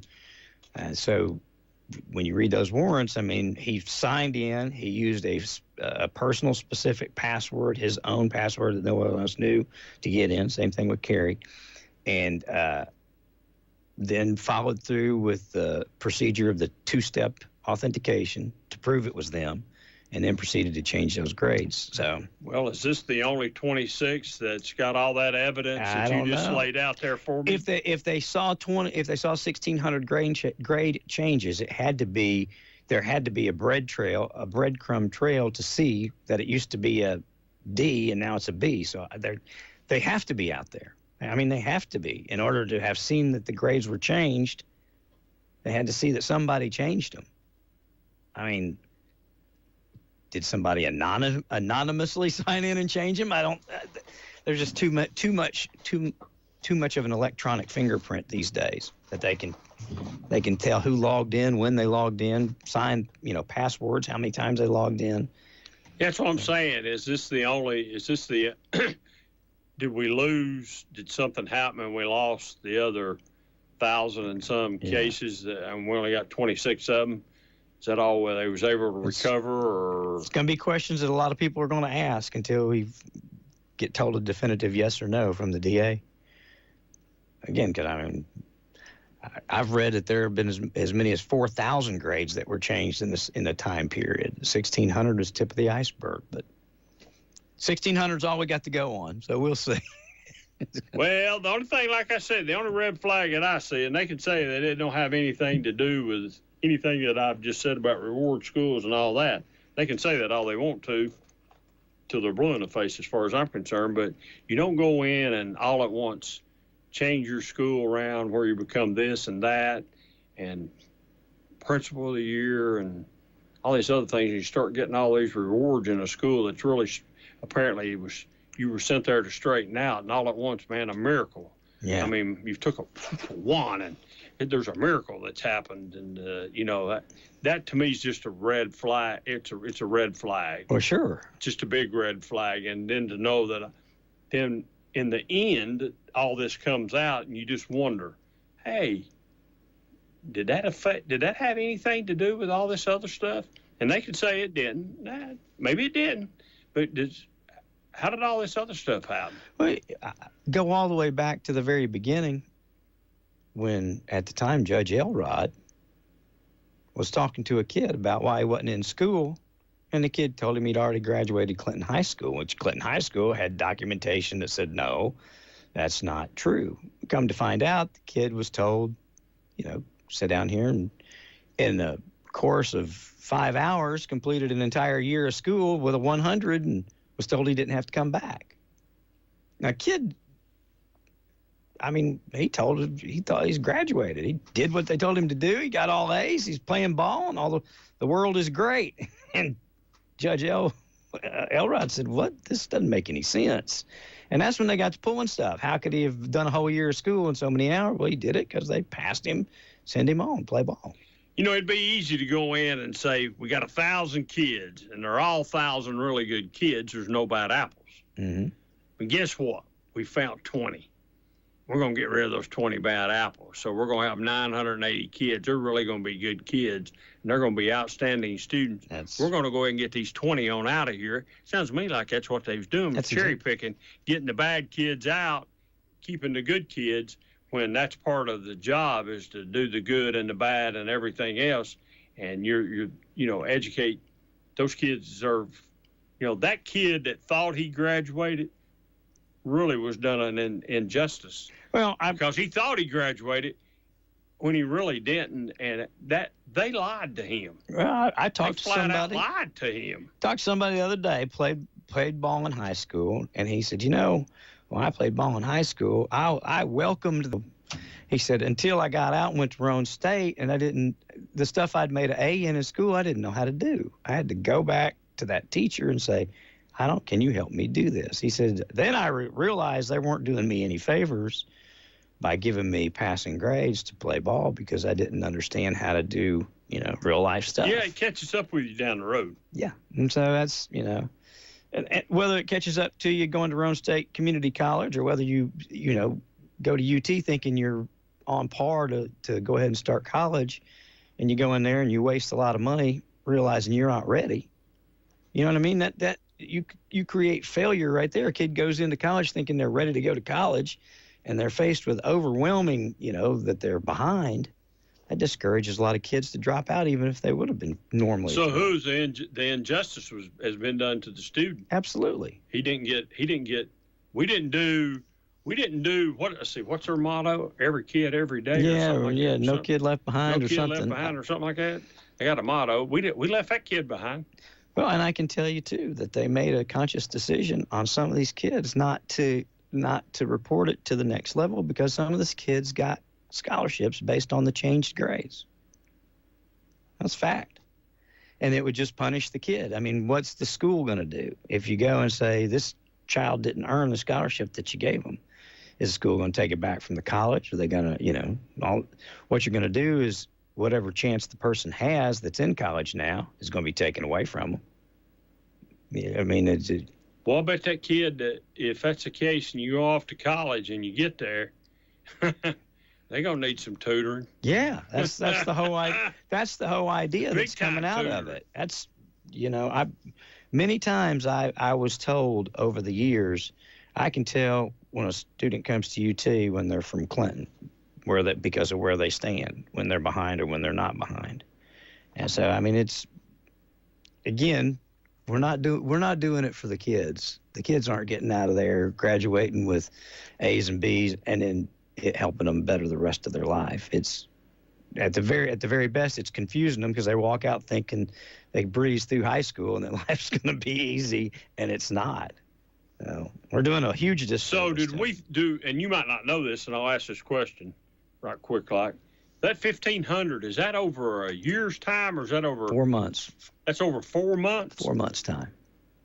4 months time. Is that 1,500 different kids, or is that a combination? 1,600 different grades. I don't know how many kids, how many kids go to Clinton High School, but I'm sure all of them didn't need it. I don't know if there's I can't remember what Clinton's enrollment is.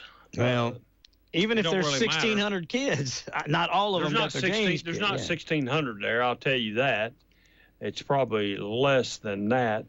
Well, there of the cases that you see, there are cases where multiple classes were changed for like one person. One person failed 4 classes, so they changed classes for 4 people. Changed 4 classes for one person. So may not be 1,600 kids affected, but that might only be 600 kids that they've changed 3 or 4 grades each, Wow. No telling.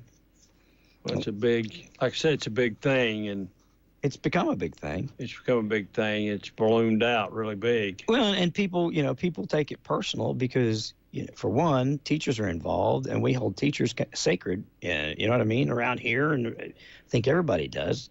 And then you get teachers that violate the trust. You either get people that are really mad or people that defend them really hard, and, Well, I can understand defending them really hard because nobody wants to think that your friend or somebody has actually done this. Mm-hmm. You don't want to think that. Yeah, and that's just, I think it's natural instincts just to come forward and say, hey, man, I'm riding with you. Yeah. I'm on your side, whatever happens. If you go to jail, I'm on your side. I'll be visiting you. I'll do whatever, but, the truth's the truth. And sometimes you just have to face the truth. Well, and, you look at the community and the questions that they've had for it. Well, it's because first, when it came out, people said, no, that didn't happen. Well, then they found out, yeah, it did happen. There were some grades changed. And then they were like, oh, well, it was the principal. Well, evidently, it's not the principal. They fired the principal. And so it's like every step of the way that the media has reported something, it's been challenged, and then it proves out to be happening. And I would put it this way: people have thought, they've been like, "Oh yeah, he might have done that, but he didn't change the actual grades." Well, he did change the actual grades, but he was made to change. It just keeps, the justification keeps coming and coming, and at some point, just need to say, "Yeah, we changed the grades, we made a mistake, it was wrong," and move on. That's. Well, what needs to be done doesn't look like that's going to happen. We'll see. Man, I appreciate you having me up. I'll see if I can get us. I might try to next month. I might try to bring a guest with me. See if I can get somebody to come up. Yeah, anytime. Keep for me and you going at it. 1, 2, 3. So third Monday, it'll be the 16th of June next month. The 16th. 16th of June, we'll be back. And we'll figure out how we're going to format it or whatever. We'll do however you want to do it. But you bring people or don't, or well, we didn't get over on the national side today. I know that's something that we need to well, with you having city council tonight too, I think me and you have had some really good arguments in your office right there. We have. Yeah, we have. We'll have some more in here, I'm sure, sooner or later. We've had some good arguments in there. We have. And I have, I told you this on the radio here not long ago. And I know I'm just keep rambling to be rambling. No, you're all right. But I'll ask you this question. You don't have to answer it. All right. If you wanted to be a Republican in Anderson County today, how would you do it? Yeah. Okay. I'll leave it at that. I have to ask Zach Farr. Zach Fair.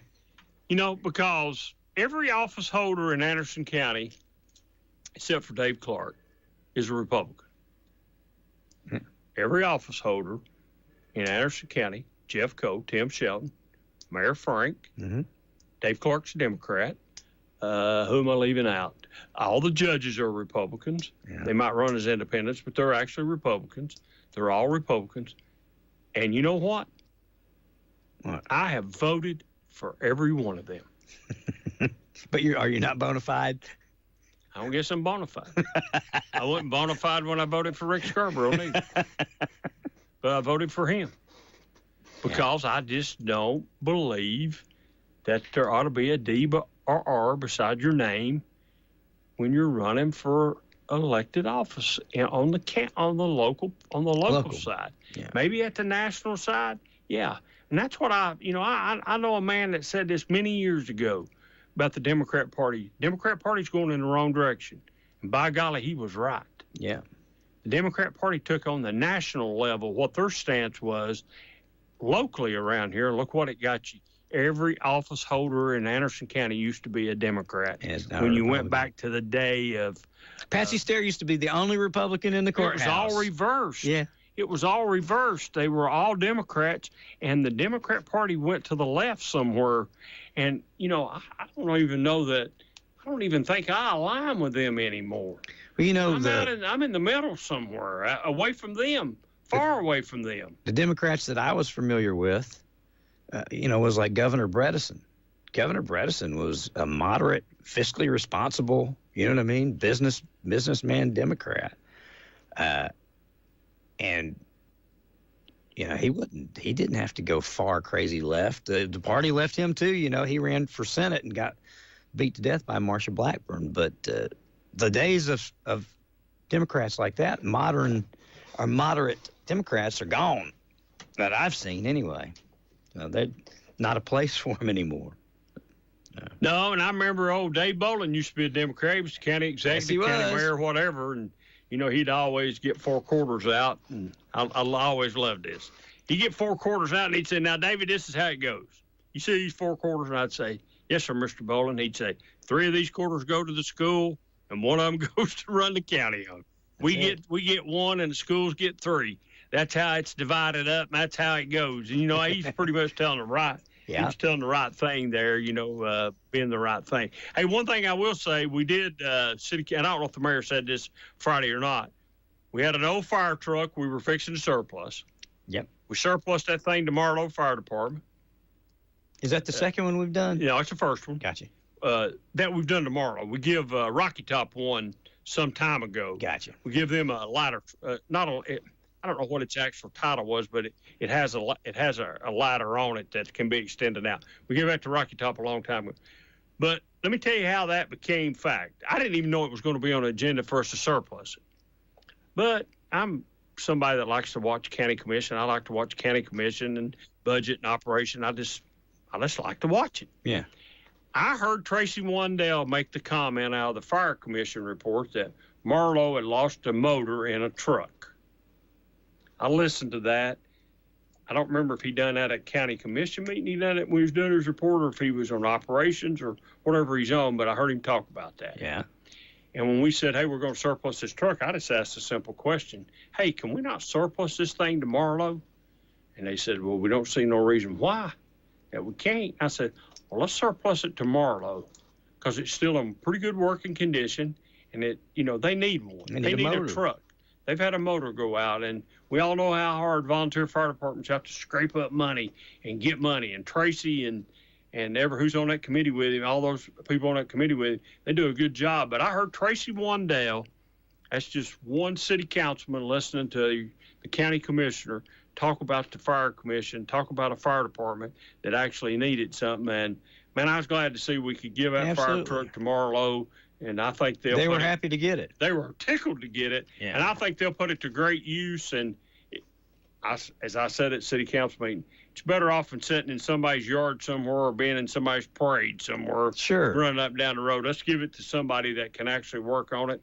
And if we've got some more to get ready, if you're needing something out here, knowing we're going to surplus it, as long as I'm on city council anyway, I'd be for surplusing it to you in a heartbeat and trying to help out, because when it's all said and done, we're all in this game together. Yep. Absolutely. Trying to make Anderson County, trying to make it a better place to live, and trying to make Clinton and Oak Ridge and Norris and Lake Rocky Top. I still want to call it Rocky Top Lake City sometimes. That's all right. And trying to make that, trying to make all these places better. And if we can help out, let's help out. Let's extend a hand out and help out, and let's all try to. We do get along pretty well, just to be honest. Yeah, Anderson Countyans do. Anderson County gets along really well. So I think we're in pretty good shape right now with our county commission, county mayor, and stuff. We're in really good shape. It's all really calmed down and got pretty good now. Well, and there's money in the bank. That always makes everybody happy. Still got some old farts on there like Robert McKamey and Tim Isabel, but well, those are really good people. I like both of those guys, and there's some other people on there too that I like too. But sure, those are just two that's been on there for a while, and they're not. One thing wrong or right, whether they're wrong or right, they don't care to call in and try to take care of the problem. Wrong Answer or the right. question. Answer the question. Yeah. They might have voted one way, but they'll call in and talk about it. And I'm sure the rest of them will do the same thing too. But they will, Shane Val's another one. I like Shane a lot too. He speaks up quite frequently and really if you look at Tim and Shane, and I'm not in their district, but they speak up a lot for their district up there. Absolutely. Tracy does. Yeah, Tracy Wandell does over there, for his district. Denise Palmer does here in Clinton, speaks up a lot. And those people, they represent their districts pretty well. But, which Robert and Jerry White got the same district too. And those are two other people that speak up a lot. But we've got a pretty good working county commission right now. I think we do right now. We're in good shape. We're in good financial shape. Nobody's at each other's throat right now. Seems like it's pretty, everybody's pretty respectful. So things are going good. Don't rock the cradle. Don't rock the boat. So, I hope we didn't. We didn't try to. We didn't. Hey, I appreciate it, man. Thank you very much. Anytime. We'll do it again. We're going to have David on the third Monday of every month. So if you guys have questions or anything you want him to ask or me to ask, let me know. I'll get it to him. I'll bring a guitar. Yeah. Don't bring the guitar. Everybody can I bring somebody to sing? Well, sure, you can bring somebody to sing if they can sing. If they could sing, bring somebody to sing. Okay. Don't bring Archie to sing. Don't bring her. Well, wait a minute. Archie he can play the guitar, I think. Can play the guitar and sing for me at the same time. There's a future guest there. There's a future guest. All right. See, buddy. Thank you for listening to AM 1380 WYSH and Ask Your Neighbor. Make sure you tune in at 10 a.m. each day, Monday through Friday, right here on AM